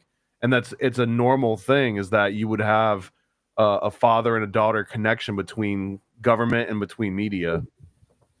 So this post made me dig a little. You guys should all follow her. Sir Censor Oliver is awesome, and he has a great voice. So if you ever catch him in a space, make him sing for you. Anyway. Connecting dots, who's really protecting who? James Comey served as the FBI director from 2013 to 2017 under Barack Obama. During his tenure, Comey oversaw two of the most controversial federal investigations in model history. The Anthony Weiner sexting case, which led to the discovery of Hillary Clinton email on her shared laptop with Huma Abedin, Clinton's close aide. The Clinton email server investigation was reopened by Comey just 11 days before the 2016 election, then closed again days later, triggering widespread outrage from both sides of the political spectrum. Maureen Comey, James Comey's daughter, now works as the SDNY, the same office that prosecuted Anthony Weiner, and is currently handling the case against Sean Diddy Combs. Despite years of abuse, allegation, videos, and testimony, Diddy was only convicted on two main account charges, not on sex trafficking, RICO, or rape. The failure to prosecute the full scope of Diddy's alleged crimes mirrors her father's pattern, opening cases publicly, then closing them quietly, protecting those connected to the powerful. It goes through all these other people, like assistant DA, blah, blah, blah. But it's like, look at the names in all of these cases as they start to attack or attach to things, even like the Epstein connections, blah, blah, blah, blah, blah. And, yeah, the Nexium isn't on this, but the fact that that's a thing too, I'm like, that, like, it's so much protection right out in the open. Well, and the way Nexium operated too was entirely on blackmail, and it was blackmail on celebrities and people that were already influential. Like, I think one of the examples in the Nexium documentary was that someone would write all sorts of like lewd and illicit journal recountings of them doing like highly illegal things with like family members, and knowing that if they were to leave the group, then these letters would be made public. And in some cases, like intentionally taking compromising photos of yourself just so that you can provide them some like really good blackmail material to let them know like, hey, I really want in this cult this bad. Here's what I'm willing to do. And this isn't like a hidden camera. This is them going and taking their own compromising photos. I think that's like the most 21st century version of blackmail, is that you just show up to the gate and you're like, here's my blackmail that I took myself, video of me doing it, video of me writing the letter, like everything you need, and that's the cost of admission. And even worse, so like let's say I lived a Initiation. pretty okay life, but I was just really career oriented, and I ended up in going to this group that I just have thought, oh, this is a little ladies group, all these powerful ladies, we all meet up, we give each other tips on business, and we move on, blah blah blah blah blah. And then the leader of the group's like, hey, I need you to tell me something bad about yourself. I need you to give me this blackmail. I never really did anything. Like, I don't really have any blackmail. Come on, I need something. And so, like, this lady, one of the ladies, she gets pressured so much. She's like, one time my husband was mean to me. Like, it starts out as just one time my husband was mean. By the time you see all this lady's coercive texts, this poor woman, like, it's like she has written this fake letter about her husband beating her and given it to this lady as like blackmail. Like, she's created her own blackmail that doesn't exist at all, and now her husband's wrapped up into this blackmail. He never touched his poor wife. He just thought she was going to some church meeting with the girls, and now she's carving Allison Mack's name and initials into her. Like, what is happening? But anyway, I just think it is crazy that there is Nexium cult attachment, all to the P. Diddy case, all to the Wiener laptop, all to Hillary Clinton's emails. And I'm like, can't just one part of the dam fall? Any one part of the dam. Yeah. I don't even care about Epstein Island. I don't even care about Diddy. I would still like Hillary's emails. Like, I'm so far back in I would still take a little Wiener's laptop. So what happened to the 9 of 12 cops that were like died or suicided after seeing it? So it's like, the Epstein thing, I'm like, yeah, that too. That too. Netflix bores me with Epstein. Which I have yet to see one decent Epstein documentary. Every single one of them kind of whitewashes it, and it tries to separate him from everyone, and they were connected. There was another one too, a Jimmy Savile miniseries. It wasn't a documentary, but man, it was like Alan Rickman, I think, plays Jimmy Savile. It was like a 4-part series. And and it was, of course, funded by like Channel 4, which is the ones that were directly connected to Jimmy Savile to begin with. And the entire point of this 4-part series was to show how people were like, we can't believe how insidious this horrible man was, that he infiltrated all these levels of like otherwise innocent layers of government and was able to, get knighted, was able to get with the Pope, was able to get with the Queen, and have all these different Margaret Thatcher, like have all these direct connections, and they were just oblivious. They had absolutely no idea what was going on, and he was using all of that as a cloak to hide behind.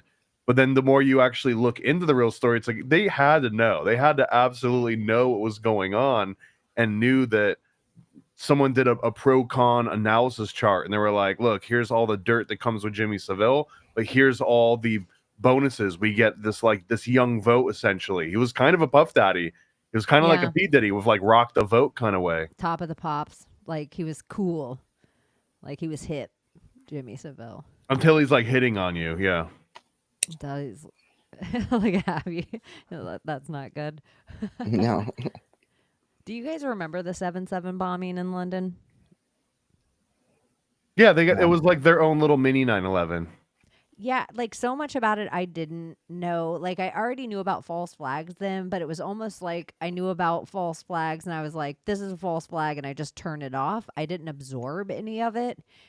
I watched a documentary on Netflix about it, which this is why part of the being incensed. If you ever watch Netflix documentaries as a conspiracy theorist, when you're like, they don't even mention this part. Oh, what a coincidence. What a coincidence. Like, you get so heated. Oh, who's this produced by? Obama? Okay, got it. Yeah, yeah, exactly.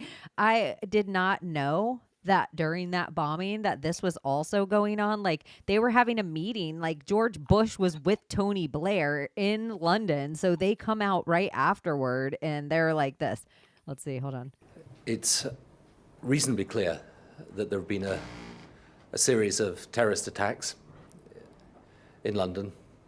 We are united in our resolve to confront and defeat this terrorism that is not an attack on one nation, but on all nations and on civilized people everywhere. And the fact that he was just there with George Bush, and then they find just a passport. And it's like the same exact story, like you're saying, like a mini 9/11, like even the clues that are laid, the things that happen, it just is like. Well, the other big part of it too was that the 7/7 bombings happened at the exact same time that they were running a drill in which something like the 7/7 bombing was happening. So there were people on record, the same as 9/11, that were getting these reports, and they had to be like, wait, are we talking real world, or are we still talking about the simulation that we're currently practicing right now? Because that was, I think, part of like the air traffic controllers, or one of them, they had it on tape for 9/11 where they're like, wait, is this real world or is this sim? Since they were also running drills at the exact same moment that this is all happening.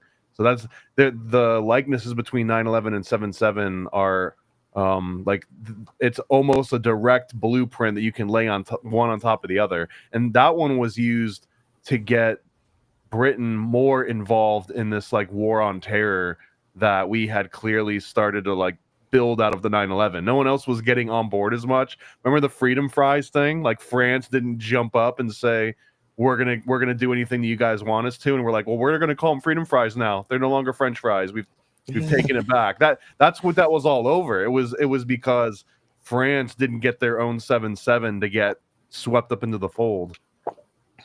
It was so like even rewatching all the footage that they show, I'm like, that doesn't seem like fake blood. Like that doesn't seem like blood. And then it's like there's like a whole bunch of smoke and they're inside a tunnel and it's dark, and then all these people just start emerging. And then it's like for the scene overall, what they tell us it is, the like blankets over things and plastic over things. It just was so Boston bombing where it's like, is this really a scene, or are they like, okay, and action, and we got to get all these real people out of here because they'll know it was just some parts of it were so phony. Watching it almost irritated me. Like it made me feel bad, like starting it, like this guy's like, and then boom, he's on the train and he's like, boom, all of it clears. He like comes to and he notices something like jabbing into his back, and he's like, what is that? And he pulls it, and it's like his leg. It like blew his legs off, and that's how he, yeah.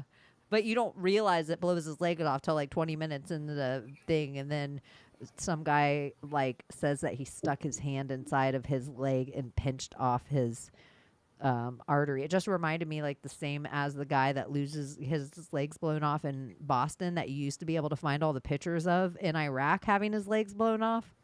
And then those got disappeared off the internet. I felt crazy. Like, didn't those exist? Didn't we have those, you guys? Hey, speaking of, what happened to Tiffany Dover? Have we ever gotten an answer on this? Tiffany Dover. Tangent Dover. She was the nurse that passed out on TV. Oh. Did we get an answer on it? I'm going to look. Tiffany Dover. The last it was that like she survived, she's out there, but she's a private person and wants a private life now. Alabama nurse Tiffany Dover speaks out. Oh, it says that 2 days ago. Weird. That's weird. Yeah. Really? Let's pull it up and read it together. It's like all AI generated. Uh-huh. She speaks in M-dashes only now. It says, Alabama nurse Tiffany Dover speaks out after anti-vax conspiracy said she disappeared. Every few weeks, the hashtag "Where's Tiffany Dover" pops up on a more conspiratorial corners. Yep, you guys start it tonight. If you guys all go to X, your Facebook page, put out a hashtag "Where's Tiffany Dover." Bring her back out of hiding. Let's get her to comment about this tonight that we're worried about her. Miss Dover, a nurse who lived in Alabama, was one of the first U.S. frontline workers to get the COVID vaccine in 2020 as part of the campaign to build trust around the jab. The nurse was filmed getting the jab, but soon became a subject of ravenous conspiracy theorists when she fainted on camera. I didn't die that day, the nurse explains. Yes, I did pass out. This could be a side effect. Her only regret is not speaking out. Where's a look at? There's no picture. Yeah, where's a photo of her alive right now? Yeah, this is her. This is the only picture they'll show us still. What about the comedian? What about the football player? You The know, the comedian comedian lady that took a head dive on Oh, stage. Heather yeah, McDonald's she like fine. spun and okay. Yeah, she still has a podcast that's pretty popular. And then the football player, I think he played again. Except that he didn't have his The tattoos clone. and stuff. So yeah. Well, Yeah. that's just a side effect. That happens. Okay. So You Makes disappear, sense. you come back a week later, and you're missing tattoos. It's a normal side effect of the vaccine. right at our 1:30 exactly. We have 222 watchers right now. The watchers. If you guys feel like commenting or hitting hearts, or thumbs up or bells, make sure you follow Paranoid American everywhere and at Abstract One everywhere as well, whatever social media you decide to hang out on. And yeah, if you guys have anything you want to chat about or anything going on this week or that you want us to chat about, feel free to drop it in the chat and I will pull it up and we will autistically share with each other what we think about that thing. I forgot to mention that when Donut was here and Ryan was here too, Rye or Die, and we went and saw the 28 Years Later movie together. Oh, how was it? I liked the first 2 or 3 or however So, many. so I've rewatched it again at home. Like I found like a bootleg version of it, and I actually don't hate it as much as a lot of people do. But when we went and saw it in the theater, I got this weird thing like I cannot stay awake in a movie theater. I will fall asleep no matter how awake I am going in or any. So I even had to tell them before we start. I was like, "Hey, if I fall asleep, just wake me up if I snore." And they had to like keep waking me up throughout it. So the first time I saw it, I didn't know what the hell was going on. The second time, I actually got to rewatch it. Yeah, he didn't like it. Donut didn't like it. On second watch, though, man, I think I really, really like it. And I've totally slept through the part where everyone. You can talk right now. It's fine. Did I cut you out? At the end, we find a whole bunch of these like ninja Jimmy Saviles that are killing, like hunting down zombies. It comes completely out of left field. All right, it's loud. I won't do it to everybody. And the 28 days later and all of those, they're all like they're fast zombies, right? Not into This one fast they got zombies. I'm fast not a zombies, runner. though. Neither. I think it's unrealistic. It doesn't make any sense. This one they have alpha zombies, which are like these huge jacked zombies that are twice the size of any other zombie, and they're smarter and they're more aggressive. They don't like they'll actually calculate where you might be hiding and like find like a back way into it instead of just kind of being stupid automatons. Straight ahead. This kind of sounds like the Ouroboros on Resident Evil and stuff, like the more evolved. Did you guys hear that I Am Zombies. Legend is not about zombies at all, but about vampires? They kind of seem vampiric. And that like they changed little things in the movie, but it was actually supposed to be more vampiric, which Well, kind of the original story was that I mean the humans were the bad guys in that movie, and that they were trying to help us. They weren't actually harming us, but that humans are so paranoid and reactionary that they just ended up trying to take them all out. But really, they were the good guys, and we were the bad guys in that scenario. That's not the way that they edited the movie. You would never get that, but that was the original story that it was based on. And I think there might even have been an alternate ending that expands on that original idea. the World War Z zombies, don't like them either, where they're like ants all on top of each other and things. But that makes sense if you're going to have rage zombies like 28 Days Later, that they would ant like that. I liked one of my favorite zombie movies besides Zombieland, because I did love that one, but it was Shaun of the Dead. Did you guys watch that one? Yeah. I thought it was I like great. it. It's good. I thought 28 Days Later was good, and It was. I actually liked 28 Weeks Later more than most of my friends. I was like, Yeah, I liked them okay, both. whatever, I'll take a little bit of this. But 28 Days Later was really one of the great movies of the time that just happened to be a zombie movie. Yeah. It was shot great and different. It was like, to me, it really broke ground. Like, I felt like back then when it first came out, there was something like next level scary movie about it. Like, they Yeah. really took a turn in a way that I'm like, okay, I see you. I'm here for this. I really started the zombie craze, wouldn't you say? I feel like Yeah. And that Yeah. Cillian Murphy guy, that was like his first. That's the first time we saw him. I think the zombie craze, didn't that start with Walking Dead, or did 28 Days Later come out before that? Way It came out before it. before. Yeah. Years before it. I feel like.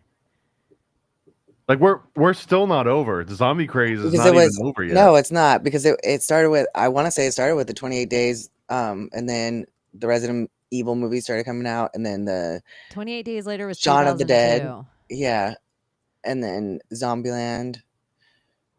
I mean, my favorite one, I think, predates all those, even Resident Evil. It was Dead Alive, which was one of Peter Jackson's earlier movies, the guy that did Lord of the Rings. And I'm pretty sure that 28 years later, with the Jimmy Saviles at the end, is paying homage to this guy that was in Dead Alive that said that he kicked ass for Christ, and he was like this decked out priest with like a big gold chain that was doing like ninja flips and stuff. Oh, that's cool. I lost my pen, or I'd write it down, because I'm telling gonna you, tell you to text me that later so I can watch it. A real thing we're gonna do. We are going to make this is a real thing that we're gonna do. We're gonna make some sort of version of the Blair Witch. Yeah. Like some That'd be version awesome. of this. We're gonna shoot it in Florida. The nice thing is it's low budget. Yeah. Like, but I think that we can write a good enough script and figure out how to do this. And yeah, this is what I want to invest in. This is gonna be fun. Let's make a new scary movie. Actually, me and Donut know someone that's trying to put something like this together, like a found footage style movie. I like this idea. Would you? Okay, you could do a new Blair Witch style movie with phones. Because there's a million. When I was doing some research for this potential movie that we had been talking about, I went and I watched as many found footage movies as I could, and a lot of them are all just being shot on iPhone now. A lot of them being shot just on webcam, where now it's like a Blair Witch, but all the video footage would just be like us podcasting and crazy things going on in the background, and that's the movie. They just got 90 minutes of that, and they ship it, and it's done. I'm kind of into this idea, or even more so, which I'd like even more than this idea, would be to go make it shot in like 1996. So there wasn't fucking phones everywhere. I just think you end up in this whole different kind of scary place, or a place where cell phone service doesn't work. Yeah. Like I would take, like, pretty quickly in my scary movie, the phones would come out of the equation. They've got to. Yeah, but I don't mind the cameras of them being there. They just find the phones. Like, they just don't have a signal. Kids went missing, and they found their phones here in the woods. There's like a map, where their phones are found, and then the shit that's on their phones. It'd be interesting. And one person has to survive.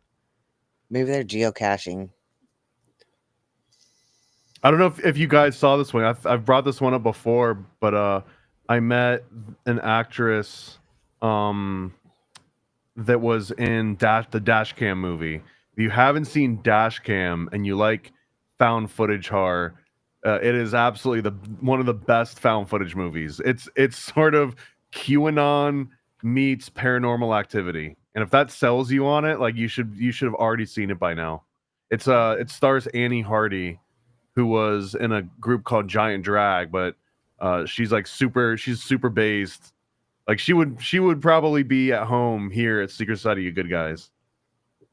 That's I'm awesome. Down. You can invite any weirdo to always come hang out with us. And I don't want to act in it. I'm a bad actress. I would rather film, like, be behind the scenes. I love acting. I was the drama girl. I was in drama. I know that I'm a bad actress. If it was a musical theater zombie movie, I would be great. But yeah, I wasn't a musical girl, but I got the lead always. So, but I think there is something here, and like an actual scary. It's been a while since I've seen like a scary movie, and it usually is those new kind of genres, like something weird where you're like, "Have you seen it?" No, you can watch it on Netflix or you can watch it on YouTube. What? You know, I'm just thinking, like, because I had that thought too, because I saw the new I Know What You Did Last Summer. I think that's what it was, or it was Yeah. one of these like new remakes. I And just saw the preview for that. well, and I just realized that when I was younger, like some of that, like a strangers chasing you or body horror and stuff, it used to scare me, but now the thing that scares me is like, oh my God, I forgot to pay the mortgage. Like that would scare me so much more than some guy with a hook chasing me down at this point. Yeah, you just made me go, oh my God, I did I forgot make to my pay car the payment? mortgage. Yeah, I just had one of those moments. I think I just overdrafted my account. Like that's Oh, that's shit. my horror movie now. I Or like I know. can't, the worst one too is like I can't remember where I parked my car. Like you could make a movie about that, and that would get me more on edge than any Freddy, Jason, fill in the blank. That's me every time I walk out of the store. I'm like, okay, where did I park? I know bad. I have this issue, so I do strange things ahead of time. Like when I'm walking from my car, I always have random pictures in my phone, all of different car parks, different things, because I like to enjoy myself wherever I'm at. So much so that I want to unplug from the responsibility of having to know where my car is. I don't want to think C3 all day. And so I just take a picture of where my car is, and then I become a complete child where you're like, what floor do we get off at? Chaney. We're at the airport. Pay attention. Like once I am where I need to be, I'm all business until I'm like, I have all that information, and then I'm like, fuck it, because if we're on vacation for a week, you think I'm going to remember where I parked when I get back? No. No, God, no. So, yeah, I always take pictures of but all through Walmart parking lots, I'll get in and I'll be like, oh, shit. Picture. Kind of hurts to laugh. I use my phone for that reason. When we were talking about 20 Days Later, I was thinking of some other good movie in that era. Oh, did you guys watch Cabin Fever, and what did you think of it? Was Isaac Cappy in that movie? Is this the one where they are like scaring people in like a government project? No, it's a flesh-eating virus, and it's supposed to be shot like a B film, like they always call I'm the thinking B Cabin flick. in the Woods. Okay. Yeah. Oh, me too, I think. Yeah, no, it's called Cabin Fever, but it was great because the director wanted to capture the B flick vibe of the 80s, and he really did. And I don't know, I loved it. I thought it was like an amazing movie. Ryder Strong's in it from Boy Meets World. I'm sure I have. I think I've seen damn near every horror movie you could name. I feel like you'd remember it just from one scene alone if you watched it. I want to look up Isaac Cappy's IBMD. I'd love to see a horror movie that actually scared me. It's been such a long time though. The demonic ones are the best, I feel like. That's what scares me. That kind of stuff. Cheesy. There was one that came out that everyone was like giving all this praise. Oh my God, it's such a great. I thought it was the cheesiest freaking movie. It was the one where the guy's in prison and he's getting interrogated and he's describing these like ancient biblical demons that are like working through him. Started with like a D or something, like demented or dementia or but I don't know. I just remember that one is like everyone was floored by it. And to me, it just felt like VeggieTales, the horror movie. I don't know. I used to like to sit and watch USA Up All Night. Like, did you guys ever watch that? With Billy Bob. What's his name? I remembered USA Up All Night. Yeah. There was some good Judy horror Tenuta? movies. For part of the time, it was Godric. Is that his name? No. Thanks, loved one, and Riggs. Gottfried again. And then the blonde. I don't remember her. Thank you. You sweet. Thomas, there was a show on Amazon Prime about a flesh-eating hornet thawed out of Alaskan ice cream. Okay. I mean, I'll watch them. I don't think I've gotten scared by any of them. Billy Bob Briggs. That's what I was going for. Yeah, Billy. Do you guys remember this one? This was on USA. at like BBB. 10 to like midnight. Yeah. And Big, it would Beautiful cut Bill away. Coward. They would be showing like Jason, and you'd see him pick up like an axe and swing it down on somewhere, like a machete, and swing it down on someone. And then they would cut to Joe Briggs, and he would just be like, they're stabbing him in the face. There's blood all over the place. And then they would cut back to the movie. He would just kind of like narrate the parts that they weren't allowed to show. No. I was scared. Yeah. It's like I went through when I was really young, I liked the horror movies, and then I went through a time where they actually like gave me anxiety and I didn't watch them for a long time, and then just recently I'm like, "Oh, I can watch any horror movie. I love it." Yeah. But I did have a big like at least a decade where I was like, I don't want to ever see that stuff. That my second pregnancy, I would have like they were putting out all the serial killer movies. So they did Ted Bundy, like Ramirez, all of them. But then when they put out the John Wayne Gacy one, it just disturbed the shit out of me. And I would have those nightmares where you'd wake up and then you try to go back to sleep and you'd go right back into the nightmare. And it happened over and over and over again because that John Wayne Gacy movie, I had to take a big long break from horror films for a while. Real quick, we're just gonna pop into this real quick here. I just had to check because I thought it was sold, but just in case, I don't know if I'm a huge Arizona fan, but yes, the Lisa Frank factory in Tucson, Arizona has been for sale for a Ooh. number of years. It's a 300,000 square foot building located on Lisa Frank Avenue. It was built in 1996 and closed in 2013. While Lisa Frank does some design work and has inventory on site, the main building has been vacant and the market, and initially $17 million is what she's asking for the price, but it's been empty for so long, you guys. We might be able to get it for a lot cheaper. Look at this thing. So what are we going to offer? I'd start at 1,700. Let them work us up from there. Okay. Like, I'll throw down on that. like inside of this, do you know how many like houses we could put inside 300,000 square feet? We could make About this 10,000, right? we could make this a whole This is going to be our complex. compound? Yeah, I think. Or rooms. Yeah, it's already all closed in. And we're all going to drink the Kool-Aid. Rainbow colored Kool-Aid. I think this is where, and there's even little sections, like obviously the merch and stuff is cleared out, but there's like cool areas inside.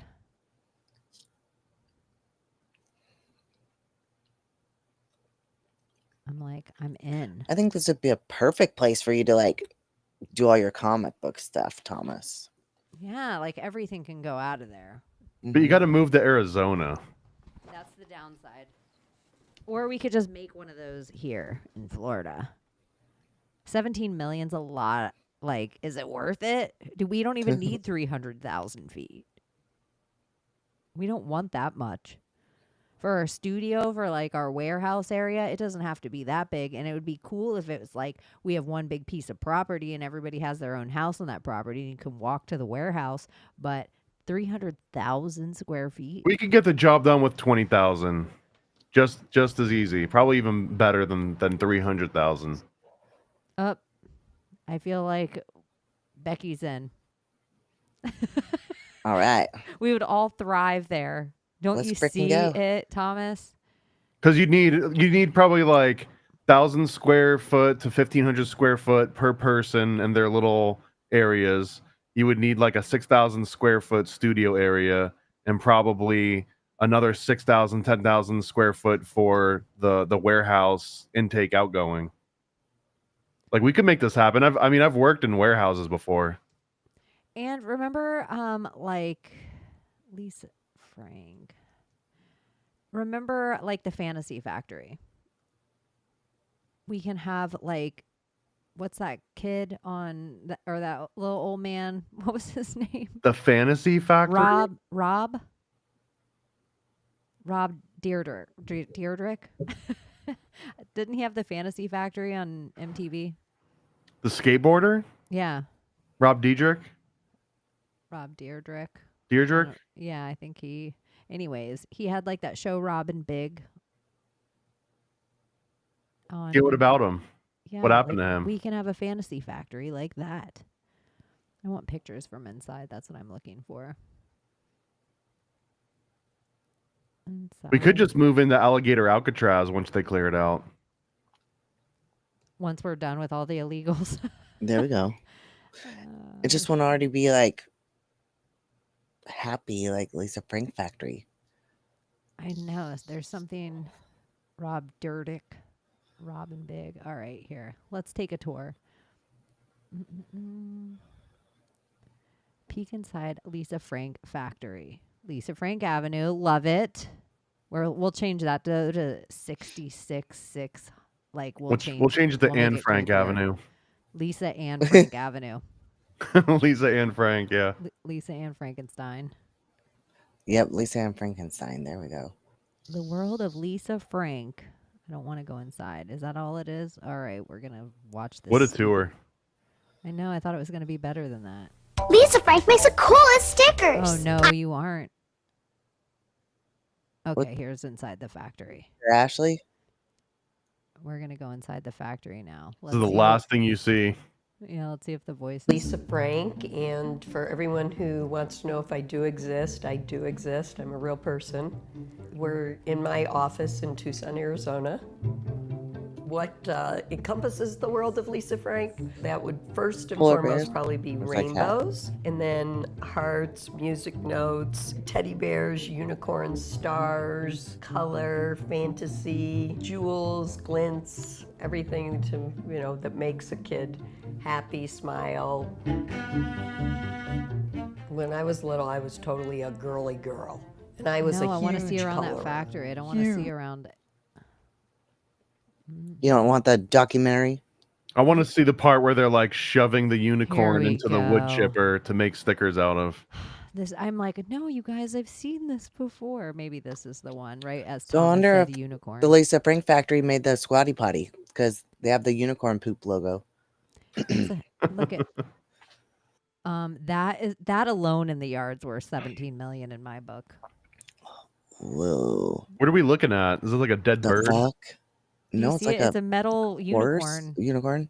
But yeah, maybe horse. But just imagine Abbie with her new tits on the back of that for a photo shoot, and we put smoke Yeah. bombs underneath. Oh, I so want to do a hot girl photo shoot at Lisa Frank Factory. That'd be fun. Yeah. I mean, it probably wouldn't be hard to infiltrate this place.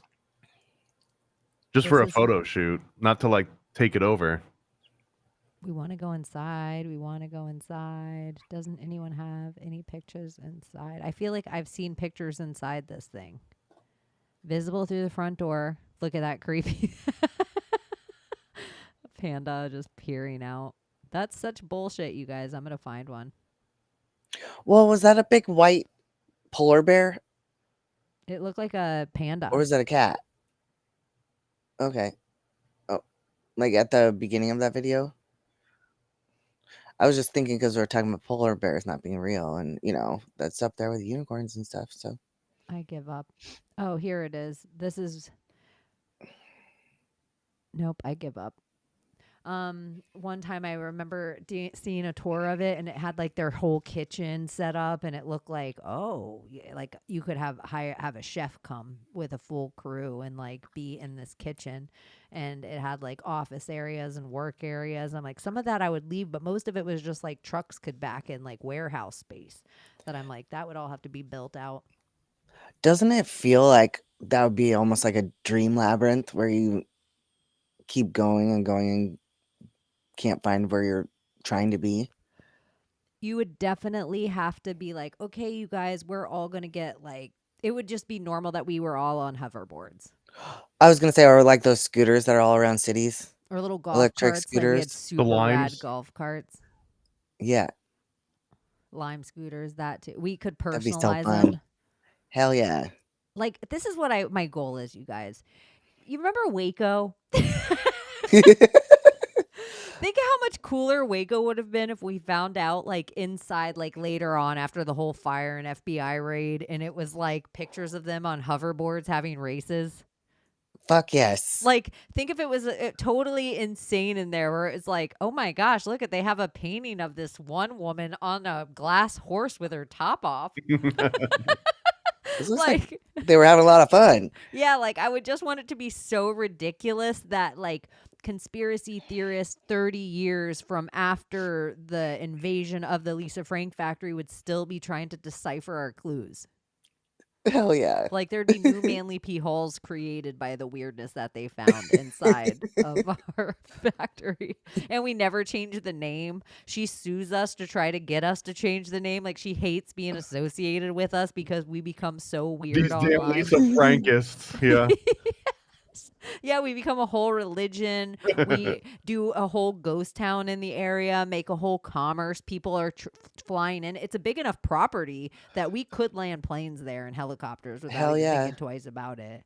So it's like, essentially, we could just become Lisa Frankville. I mean, sounds like why a stop great at just idea. a cult? Look what Salt Lake City did. I know. They had to beat the U.S. military a couple times, though. Well, what if we just become a sovereign nation like that little place in Nevada? What little place in Nevada? It's like, I just learned about this because I grew up in northern Nevada, and we, like, one of our rival schools is this town called Dayton, and right outside of Dayton, there's this, like, independent country, like one of those postage stamps countries. And I was like, I had to ask the people I knew, is this real? Because I found it online. Like, it's a real place. They have their own military and everything, but it's mostly just so the guy can sell postcards. Huh. I'm into that too. Like look at Area 51. Nothing's around there, and everybody that goes there is always kind of disappointed of Roswell. Why isn't anyone leaning in? Like, we just have to go to one of these conspiracy places and become like we were talking about, you go to hikes in the middle of fucking nowhere. And at the hiking, like the trailhead, there'll be 1,000 people coming and going that day. And nobody has like, their last minute whatever, your Band-Aid for your heel or your bottle of water. And nobody ever thinks, I should just have a little cart here. It's Right. like some things, it's like, that's how I feel about the Lisa Frank factory. Like, this is a perfect spot for a cult. It really is. There's no foot traffic anywhere anymore, unless it's like a place that's getting people pushed to it because it's one of those huge outdoor malls now. But they just straight up set up a car or like a little shop somewhere. It doesn't really work anymore. People would just have it like Amazon delivered to their hotel room instead. That's why you have to have your, like, let's say you had like a Walgreens on wheels. You have like a mobile food truck, but it's like so people can walk in, you open it up, it's like you got the accoutrement of the day. I think you could pull right up into Yellowstone and you would outsell your cart before the sun came up. Like, or any campground, essentially. I just don't understand why, like, mobile isn't a more lucrative, because people are like, oh, you got to get fucking permits. That pesky old permit. Guess what? You don't have to do that at Lisa Frankville. If you want to come Ice in, Cream Man have a permit? yeah, like we'll have a little section that will be like all fenced off outside of our property for the like civilians, that they can come and sell their stuff too. Like we'll run a flea market that then we'll be like, okay, civilians, you can come to the Lisa Frankville too, like 2 days a week. I like flea markets. Yeah, this is cool. I'm telling you, this is Swap smart. meet. Lisa Frank swap meet. We might just have to act like serious buyers. We'll have Layla call next Secret Society of Good Guys after she calls the White House. We'll act like serious buyers so we can get a tour, and then we'll take pictures of what we like, and then we'll just build that into our warehouse. Yes. But maybe this is just going to happen. What's going to happen? So maybe it's just going to happen. Maybe like money's going to fall from the sky and we're just going to buy the Lisa Frank factory. Just saying. I can think of some better ways to drop 17 million. I know, right? That's why we don't start. 17's way too high, but we might be able to just steal what we like. But then if we're like, oh, fuck it, we'll just go with a Lisa Frank aesthetic in one room of our huge warehouse. Like, we don't even need her warehouse. We're done. Look at our cults moved on. Good luck with that 17 million price tag, Lisa. We'd be better off with 10 different 30,000 square warehouses spread out throughout the states. Yeah. Especially if you wanted to run like a really successful cult. Own Yeah, we some gotta go major real Scientology. estate. Yeah.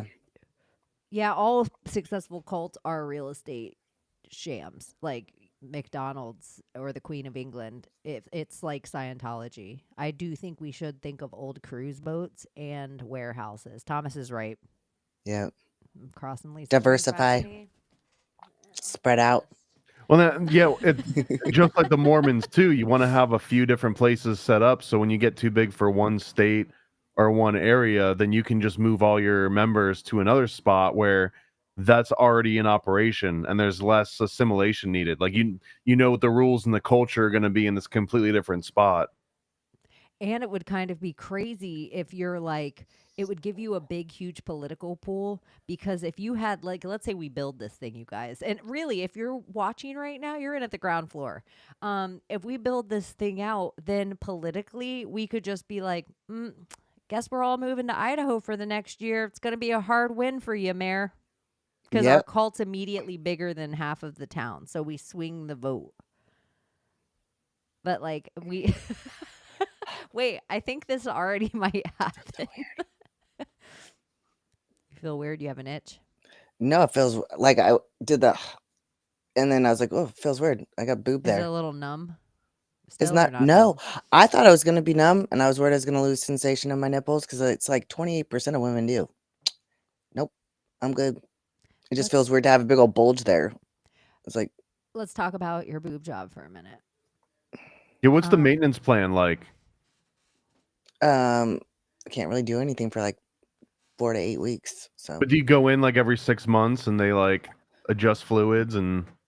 no, I go in on Monday, and then I think around 10 days, and then I switch to a different type of bra, and then like 8 weeks I get to wear pretty bras. So you got to kind of just wear whatever they tell you for a while. But When's your next scheduled competition? we're talking about maybe November, but maybe not till next spring. So we'll just see, because obviously I'm not going to be in the gym for a couple months. Well, but they think this is going to be good because it'll actually make my upper body look smaller. Yeah, Because like proportion wise. yeah, yep.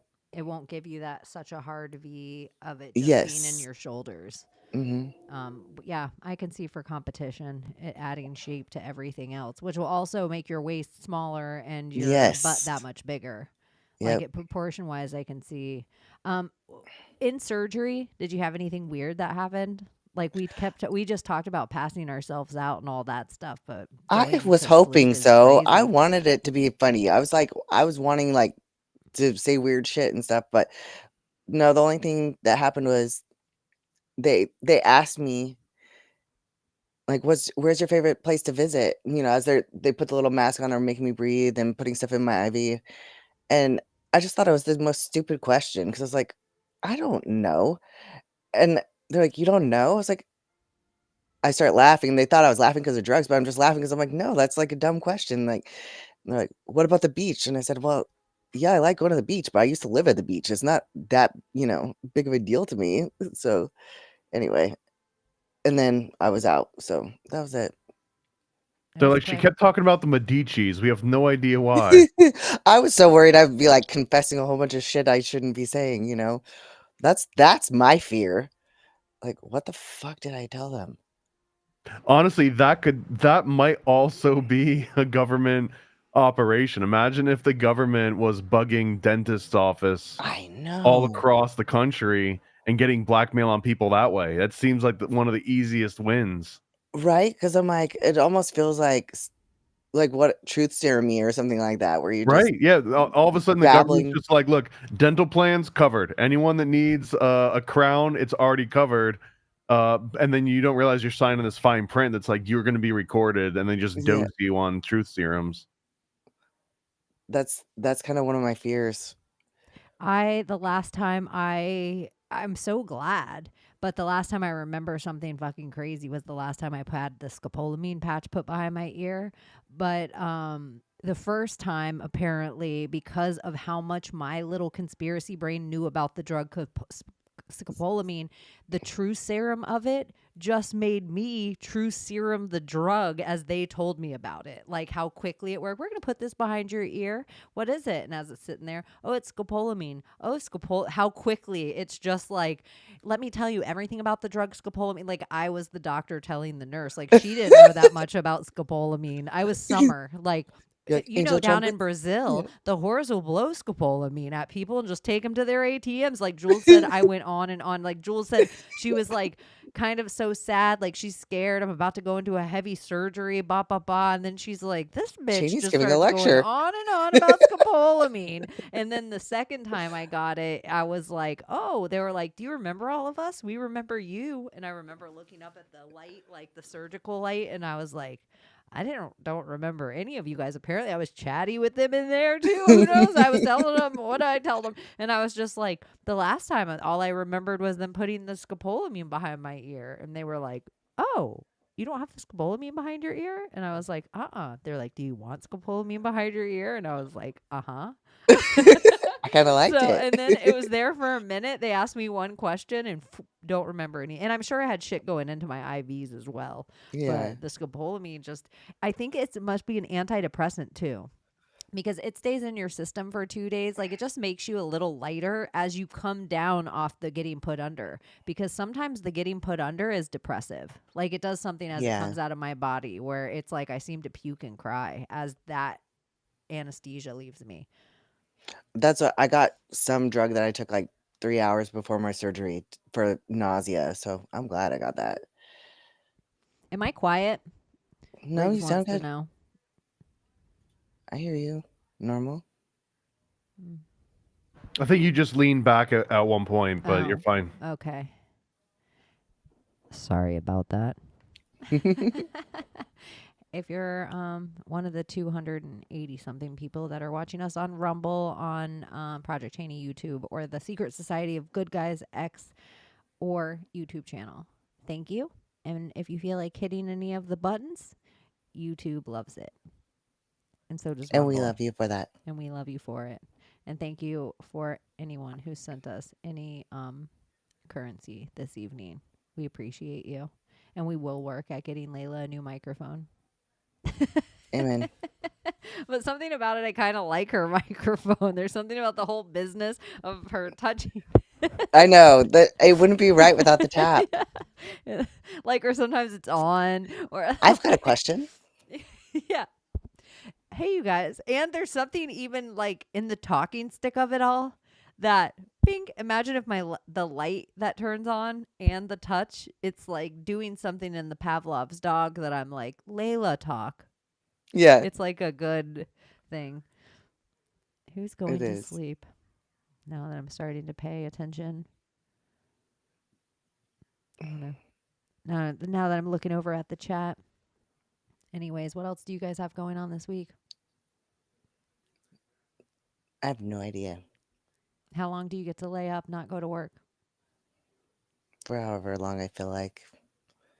Because I really don't have to work. Too, right? Yeah, it's summer. Yeah. Dude, when was the last time you took a summer off? I feel like part of the reason you used to work all the time was the same reason you went to the gym all the time. You're like, I gotta get out of this fucking house. That's why I can't sit at home that long. I'm not a sit at home and do nothing kind of person. So, yeah. I can handle like 2 weeks tops. Like, I don't know how teachers take the whole summer off. I told Jules, I'm like, if all goes well, because I'm really just planning. I just want all of you to know in my manifestation, I'm planning to be at UFC DC a year from now. And then I was like, awesome. Jules ordered her like Star Spangled Bikini. And she ordered 2 sizes and one of them is too big. And then when she wrote the company and was just like, hey, or like went to send it back and get the return stuff, they were like, keep it. So now she has 2 Star Spangled Bikinis. She's like, you could wear one. And I was like, oof. I'd have to do some work for a Star Spangled Bikini. And like Jules has a great body. So it's just like, oh, Star Spangled Bikini weather all the time. But I was like, if all goes well, I'll fly Abbie down for a few weeks and she can really set us up with like a personal training thing. And we'll do this. Yeah. I was like, I need to get a Stairmaster in my house. I would like a Stairmaster in my house too. Cardio's bullshit. I feel It like it's is. something I've learned from you. Like, you were the person that put the seed in my head over the years, and then as it's grown, and I just think of how many years I've spent doing pretty much cardio only, and how your muscles aren't really getting bigger, and so you're not No. burning any more calories. And honestly, like, women have to worry so much about your bone density as you get older, and lifting weights is how you preserve your bone density and make your bones even stronger. So it's like it's a win-win-win-win. The more muscle you have, the more calories you burn just sleeping. Yeah, that's it's like a money in the bank. Yep. Isn't it like, ooh, you can eat that ice cream because you have all It's- these more muscles burning calories. It's the fountain all of the youth. time. Yep. Muscles. Yeah, so who knows? It's going to be a good month. It is. Did you guys do fireworks today? I did last week. They were going off all over here. I could hear them, but I didn't see any. Yeah, they're going off downtown until at least 11 here. I'm so southern that last night I had my earphones in doing a cast. I kept hearing boom, boom, boom, boom. I was like, these motherfuckers. I thought they were really shooting gunshots outside. And I don't live in a trashy enough area where it should be that many gunshots that at a certain point I was like, what? Like, I almost felt like my dad. Like, what are those kids? I'm about to go out. And I'm like, oh, it's 4th of July tomorrow. Fireworks in the South. Everyone's shooting them off. Yeah. Like, full They go on for like mortars. 2 weeks here, I swear. I know, they're so excited. Well, because what happens now is that all the fireworks are going to be on discount. So we're going to be hearing them for the next 2 or 3 weeks because everyone's buying up them at like half off. I like Yeah, because they're so fireworks. expensive. I like them. It's corny. It's some of the stuff I like about America. I like the feeling that you get in your chest, like when they go off. I like the It's- smell. Yeah, all of it. And it Just usually is Chinese a good time. chemicals. It's kind of funny here. It usually is a good time. People are like, well, when are there fireworks and there's ever a bad time? And I'm like, sometimes around me, because I will like be sitting with people, we're all having a good time. And I'm like, can you imagine if we were in Iraq right now? And they were like, why'd you say that? And I'm like, sometimes I think that when I see Bombs fireworks. bursting Yeah, like they're in supposed air. to represent bombs or Yeah. some kind of thing like battle. Well, that's what it And sounded like tonight. I was like, it sounded like Warzone. It didn't, That's especially what because it's I couldn't supposed see to any sound like. fireworks. Yeah, It's supposed to sound like that. it does. yeah, it really does. Like, it's kind of lost that a little bit. Like, we are kind of look at in the least you were saying the least free time. Yeah. Like, but I kind of feel like this part too is one of the reasons, like, it's the least free time. I show you my old 80s calculator and I'm like, oh, let me my phone. But it's like that. It's like having a tracking device in your pocket that you're constantly looking at every few seconds. Like, there is, if you're just like, look what a nice day it is outside. It's like something inside your grab for your phone, like a little addiction. It's like an addiction It's a put on total all addiction. of society. Yeah. Well, it was designed to be like that. I mean, there was another documentary I'd seen recently called General Magic, and General Magic was the name of this company that spawned off of Apple, and they're the ones that basically invented the first iPhone, but they were so early. This was in like the late 90s. They were so early to the game that the internet wasn't even like big enough yet.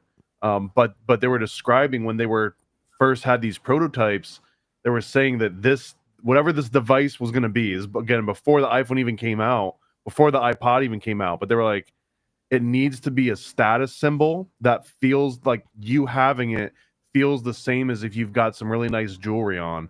That they wanted the form factor and the touch of it to feel the comfort of a touchstone, the enchantment of a crystal. They had like all these different sort of classifications for it, and one of the main things was that once you bring it into your life, you won't ever want to live without it again. And this is with it being off, like regardless of the function that it has when it's on and connecting to the internet and all this. This is just like a thing that is going to feel so comfortable to have in your hand or in your pocket based on the dimensions and just the way that it feels in your hand, the weight of it. All this was like specifically made to be addictive. And this is like a claim that gets made, but here are the actual inventors of it reading their old notes that show exactly what the plan was. The plan was to make a thing that was so comforting to just have on you that the function would kind of follow the form. I watched a video of, and it could be totally AI generated, but I feel like the concept's still the same regardless, of a woman that had a piece of plexiglass made. It was just like plexiglass, shaped like an iPhone. And people filmed her in an airport, like looking at it, and people thought she had the newest phone in the I world. saw that. Yeah. And really, she had such an addiction to her phone that she had made this piece of plexiglass to be the same weight and kind of like the clear thing to give her. So she realized it's like her body still did all the muscle memory of it, even though she no longer carried her phone. Like she got a flip phone and now kept it in her briefcase and never carried it anywhere on her the same. It's like one of those things that people like they'll smoke like a piece of wood that has like a thing in it just to get over the muscle memory addiction of like putting something up to your mouth. Exactly that, where she even like was realizing in situations she was in, she'd just be bored and pull out this piece of plexiglass and now just pretty much be looking at the situation she was in. But now she had this whole self-realization of like, and people can think she's silly, but it was like the realization this is what everybody's doing. Like there's nothing you're gaining, anything that couldn't be this piece of glass in the actual moment. Like how we've made every minute have to be filled with these type of things that don't matter at all. Like we were talking about how many times you might have pissed your pants in life, but only the sober time you remember. Yeah. Like it almost feels like that with your phone a little bit. It's like, how many times have you needed your phone? Actually needed it. It's like we've all just kind of built our lives now in a way where the convenience of our phone always being there and everything that it does. But look at how we just all grew up and we didn't videotape or take pictures of fucking everything. No. It's so weird just to be around like people who are like in their 20s and 30s because they've had their whole life on a phone. They could pull up pictures from when they were little kids and all that. And you're like, we can't. Ours were actual like photographs that had to go taken on 35 millimeter film. Back in my day. Yeah. Back in the olden days. But I did read a funny post where it was like, just be present at the fireworks. No one wants to see your fucking fireworks and no one's going to watch your video tomorrow. Just be fucking present. Exactly. That drives me crazy because it's like we are all watching fireworks. Like it's not the same as when you can feel it in your chest. Like you have to feel it and hear it. And like, it's stupid. You're never going to take a photo or video of fireworks. They're going to look nearly as good as you watching it right then. Yeah. Or where people like, you know, I do it sometimes where I'm like, no filter, the sunset. Like sometimes also be at the sunset. Yeah. Like just you there without your phone. It's just there. Enjoy the moment because it's like, so beautiful. Let me take a picture of this too and give it to the AI and now I can have it. Yeah. It feels like everything's that. Like how many people I see at a concert all with their phone in the air recording the show that I'm like, no one wants to watch. Whoever in the history goes through their phone and is like, you know what? I really need to see a concert from all the way at the nosebleed section. And look at how many same videos are of it. And it's like the artist sounds like, you're like, what's happening? I even feel like at bodybuilding competitions, like you always want to film your friends and like you want somebody to film you, but you're watching it on your phone instead of watching it right there up on the stage. You're just like, it's just silly. It is kind of weird. And they say people don't like the helplessness. It doesn't go into your memory in the same place the second you give it to your phone. Like the same way I told you, I just want to have fun. I take a picture of my car in the parking lot and then I don't have to remember it. That's how everybody is with everything. So look at sometimes I use Grok as almost like a troll because I already know what the like, hey Grok, like how many times have so-and-so voted yes on this kind of thing? You know, where people get on a like whatever. I use it more so like that, but the amount of like just ask Siri, just ask Alexa, just ask, and I'm like, gosh, we know how many numbers we used to remember. So if that's the learned helplessness of us, that you actually have to train yourself to know a number by heart right now, that if you were actually to get arrested, how many people could you call? Well, usually only one. Yeah, but who, like, you're like, fuck, the only number I remember is. What? I wonder, can you call 911 for your one phone call? Somebody call 911. Shorty's fire burning on the dance floor. Sorry, Nimrod. Nimrod. Nimrod moment. Nimrod. I know. Speaking of, let's see what happened on July 5th in history. And why I do that, maybe the chat can think of somebody because you were talking about before we went on air celebrity deaths. I don't know her name, but yeah, Caitlyn Jenner, Bruce Jenner's 20-something-year-old bestie. I don't think that counts as a celebrity though. That's like a celebrity hanger on her. But a weird part Layla about sent it, us a few though. Just a whole bunch died this week. A weird part about Sophia Hutchins is that her car was like one of those Anne Heche cars, like where it self-drove like into something. But she was on a ATV, I thought. Yeah, an ATV on a road where Caitlyn lives, where she struck the bumper of a moving car. Weird. That's a fast-going ATV. Yeah, were you on public roadway too? Usually ATVs are on their own trail. The impact forced the ATV over the shoulder. Hold on. And sending Sophia plummeting 350 feet down a ravine. Our sources say the first responder who reached Sophia pronounced her dead on the scene. 2 people in the car Sophia struck were not injured. It's unclear if Caitlyn was home at the time or if she witnessed the fatal collision. We've reached out to Caitlyn, but have not heard back. Y'all, I killed Christian from Nip Tuck because I got my boobs done. I don't know who that is. He's one of the guys who died this week. Look at that. That guy used to be on Wheaties boxes. What was this? That's so weird. So crazy. Big up him. Big up his blood clot self. Or her. It's the 186th day of the year. 186. Oh, 187 is on the motherfucking clock. Yeah. Constantine Bridge built over. I want modern stuff. Elvis Presley. That's all right. Sorry. The 26th Amendment lowering voting count from 21 to 18. Oh. Iran-Contra affair. Oh, Michael Madsen died, who was... Oh, I knew there was another one. He was in Reservoir Dogs and a whole bunch of other movies. Well, Kill Bill, and then they're trying to do the Big Beautiful Bill this week, and what's his name? Put out Kill Bill with that. So they're trying to do some meme magic on the Big Beautiful Bill, and I got a text from Donald Trump yesterday saying, try to help make the Big Beautiful Bill happen or something. They're trying to stop it, Abbie. Help us.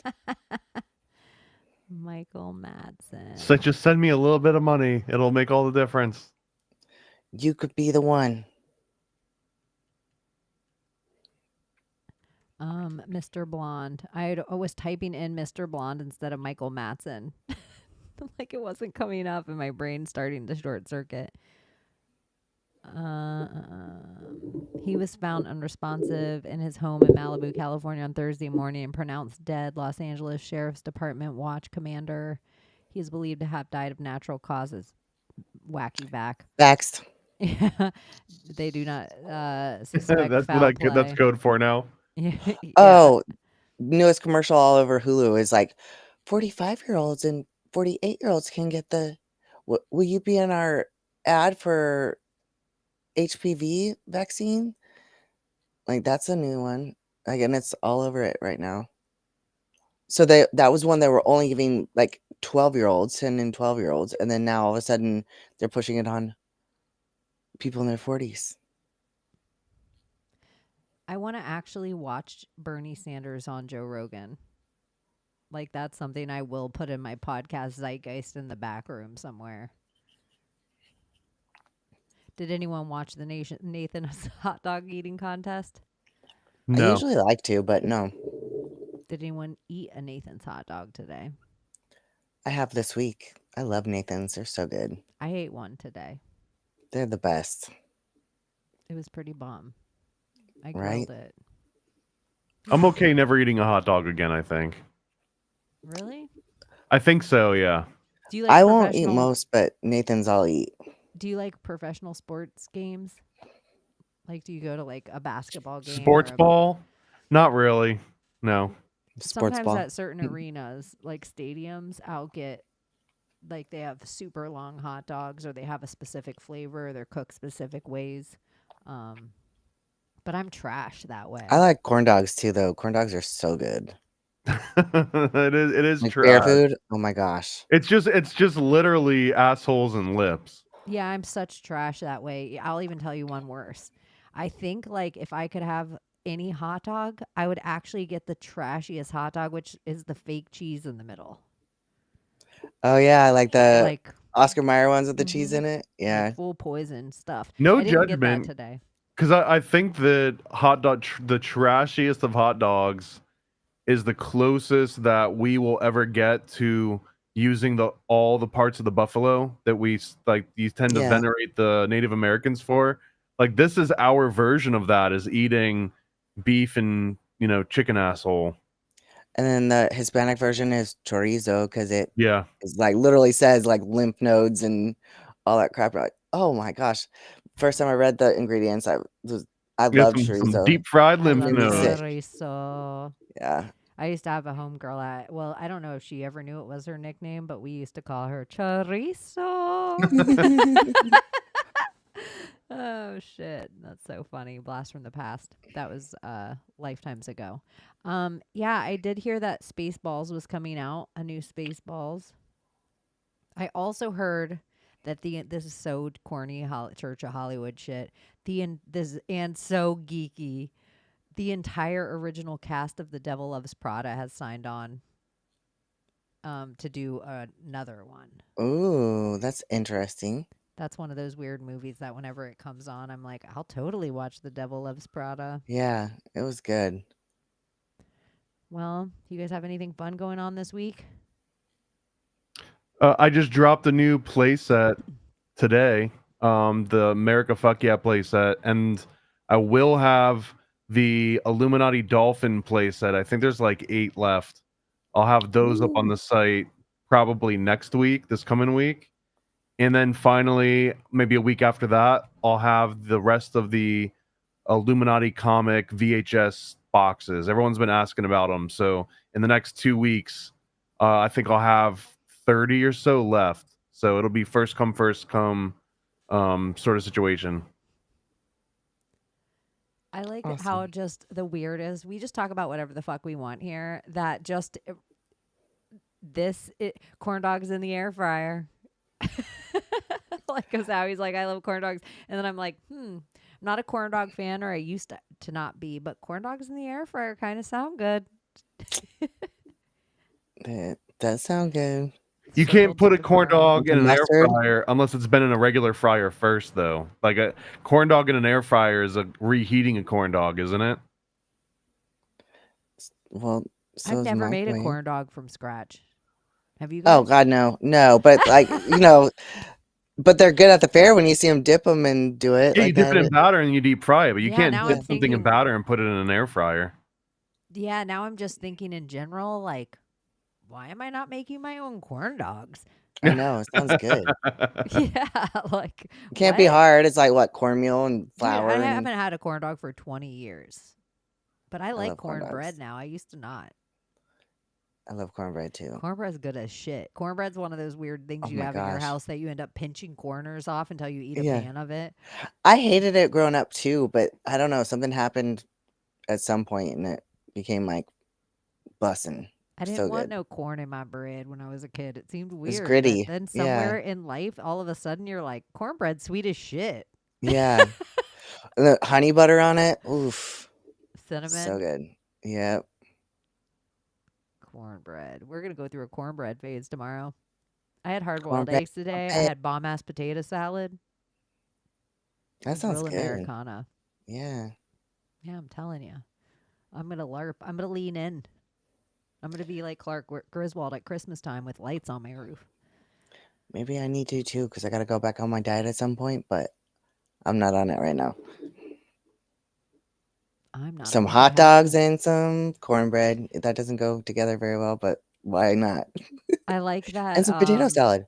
There's the whole thing, that nigga gay, where it's like, that nigga gay, nigga gay. If you guys don't know about it, it's done to Bill Withers' A Beautiful Day. And it's like something that probably 4 years ago was like a trend on TikTok, but it would always come across my feed where like one guy would catch his friend eating a hot dog. And then they would play that song afterward. I'm going to have to find one now to show you guys.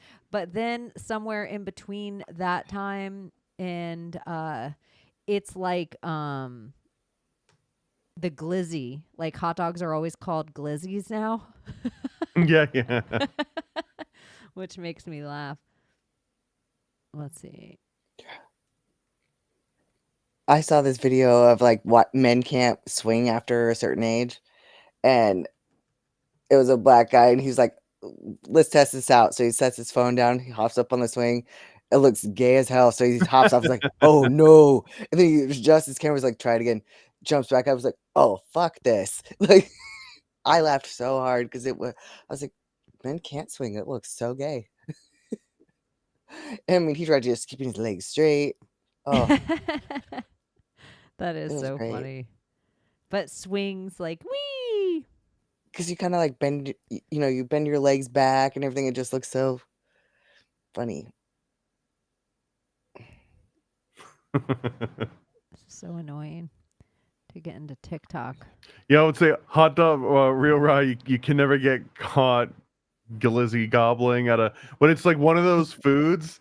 It's ice cream cones and hot dogs. Like everyone's eating them, but if someone sees you eating it, then it's like awkward. Like someone catches you mid lick into an ice cream cone. It's like awkward. This is me trying to get on. I'm trying to show you guys a TikTok video. Oh man. What could I have violated too? Jeez. Let me see if I can find. Let's see if Google will give me glizzy gay. I don't know, but my Instagram, I guess when people like search it up, it gives everybody a 16 and older. You have to be 16 or older to view this account. Because you're always naked online? Yeah, pretty much.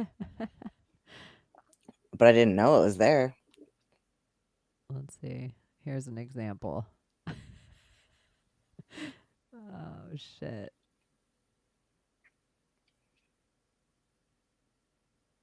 I feel like I didn't even know this was in your ballpark, Frank. It's gonna hold on. Let's see. Be hard to live down. I tell you that, boy. I'm tired of the bullshit. Diabolical work found. I didn't even know this was in your ballpark, Frank. It's gonna be hard to live down. I tell you that, boy. You out there at nighttime. It's darker than suicidal thoughts. You in the car, mouth agape, dual wielding wieners, bro. Akimbo's Oscar Myers. No music, no AC, no condiments, no beverage, just love for the game. It's almost respectable, bro. Almost. You cook. Motherfucker, I'm the king. Bitch ass nigga, what you mean? I don't know where it went to, you guys. But I didn't mind it. I was like getting in trouble on YouTube late at night. May as well. Yeah. Anyways, that's one. I hope it comes across all your guys' algorithm now. But if not, or you can send me a video catching one of your guy friends down in a glizzy in front of the boys. I wish I could find the Bill Withers song, though. So what else? You plugging anything this week, Thomas? That's mostly the new play sets are the biggest thing I got coming out. I got the Under the Dock series is still going. This month is Alex Jones month. So on Tuesdays at about 3:30 Eastern, we're releasing reviews of old Alex Jones documentaries. Last week we did Police State 2000. This week we're going to be doing Dark Secrets Inside Bohemian Grove, which is probably my all-time favorite Alex Jones documentary. So make sure to come and hang out in the live chat on that one on this Tuesday at 3:30. That's perfect. Oh yeah. You doing anything this week, Abbie? I'm not. Just I don't chilling. think so. Maybe. Just chilling. Well, maybe Yeah. we'll hang out. Nothing interesting. Maybe we'll hang out. If Layla gets a weird day off this week, maybe we should just do an impromptu daytime episode of That'd be fun. SSGG. Glizzy edition. Glizzy Oh, yeah. edition. Daytime glizzy. I'll eat some Daytime hot dogs. deep-throating glizzies. Sounds good. Like, so if Layla's off this week, we'll send her a text, and so maybe you guys can look out for that, and maybe we'll do a daytime edition of SSGG. Could be fun. Could be fun. Yeah. Might be I'm a down. party. Might be a party. Maybe Thomas will do some whippets on air. Maybe I'll take a mushroom gummy. There we go. But that takes like 2 hours to kick in. I know. Yeah, we'll just watch you do a whippet on air. I'll drink Okay. I don't even want. I'll roll a big fat blunt. Layla will smoke some wax. I'll just It take. just sounds like a normal day to me so far. Yeah, and Abbie will just take a pain pill. And we'll just all hang out. So, anyways, you guys, thank you so much. We love you. Sorry to leave on such a low energy. I feel like it just zapped me. And I'm like, oh, what else are you guys doing this week? Anyways. I know. Yeah. I love Bop, you. bop, bop, bop, bop. Brap, brap, brap. Here, this'll Wagwan, big up yourself. Bumbaclot. Bumbaclot. We love you. Send us your interesting Lisa Frank digs. Hell yeah. And make sure you turn it down because Juliette Lewis be coming hard. Okay. See you when we see ya. Bye bye. Can you save us, Britney Spears? Can we be saved? God, why is Satan controlling the universe?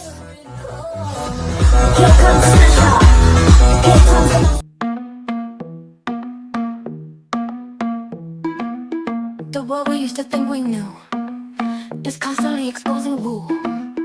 Our possibilities come true. So what we do is call out to the good guys, good guys. Witches, widows, MAGA, mystics, entertaining cunnilinguist good guys. The forum of the quorum needs a secretive society to advance our philosophies intentionally, magically good guys. Conspiracies, sex, clones, Jamaicans, it's okay to change your thinking. Good guys, good guys, good guys, good guys. The world we used to think we knew is constantly exposing woo. Our possibilities come true. So what we do is call out to the good guys, good guys. Witches, widows, MAGA, mystics, entertaining cunnilinguist good guys.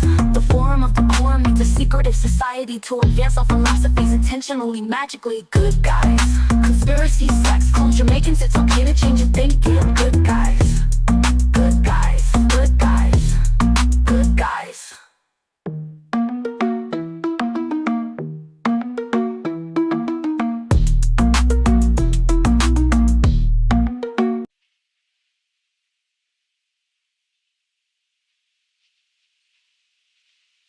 You're still here?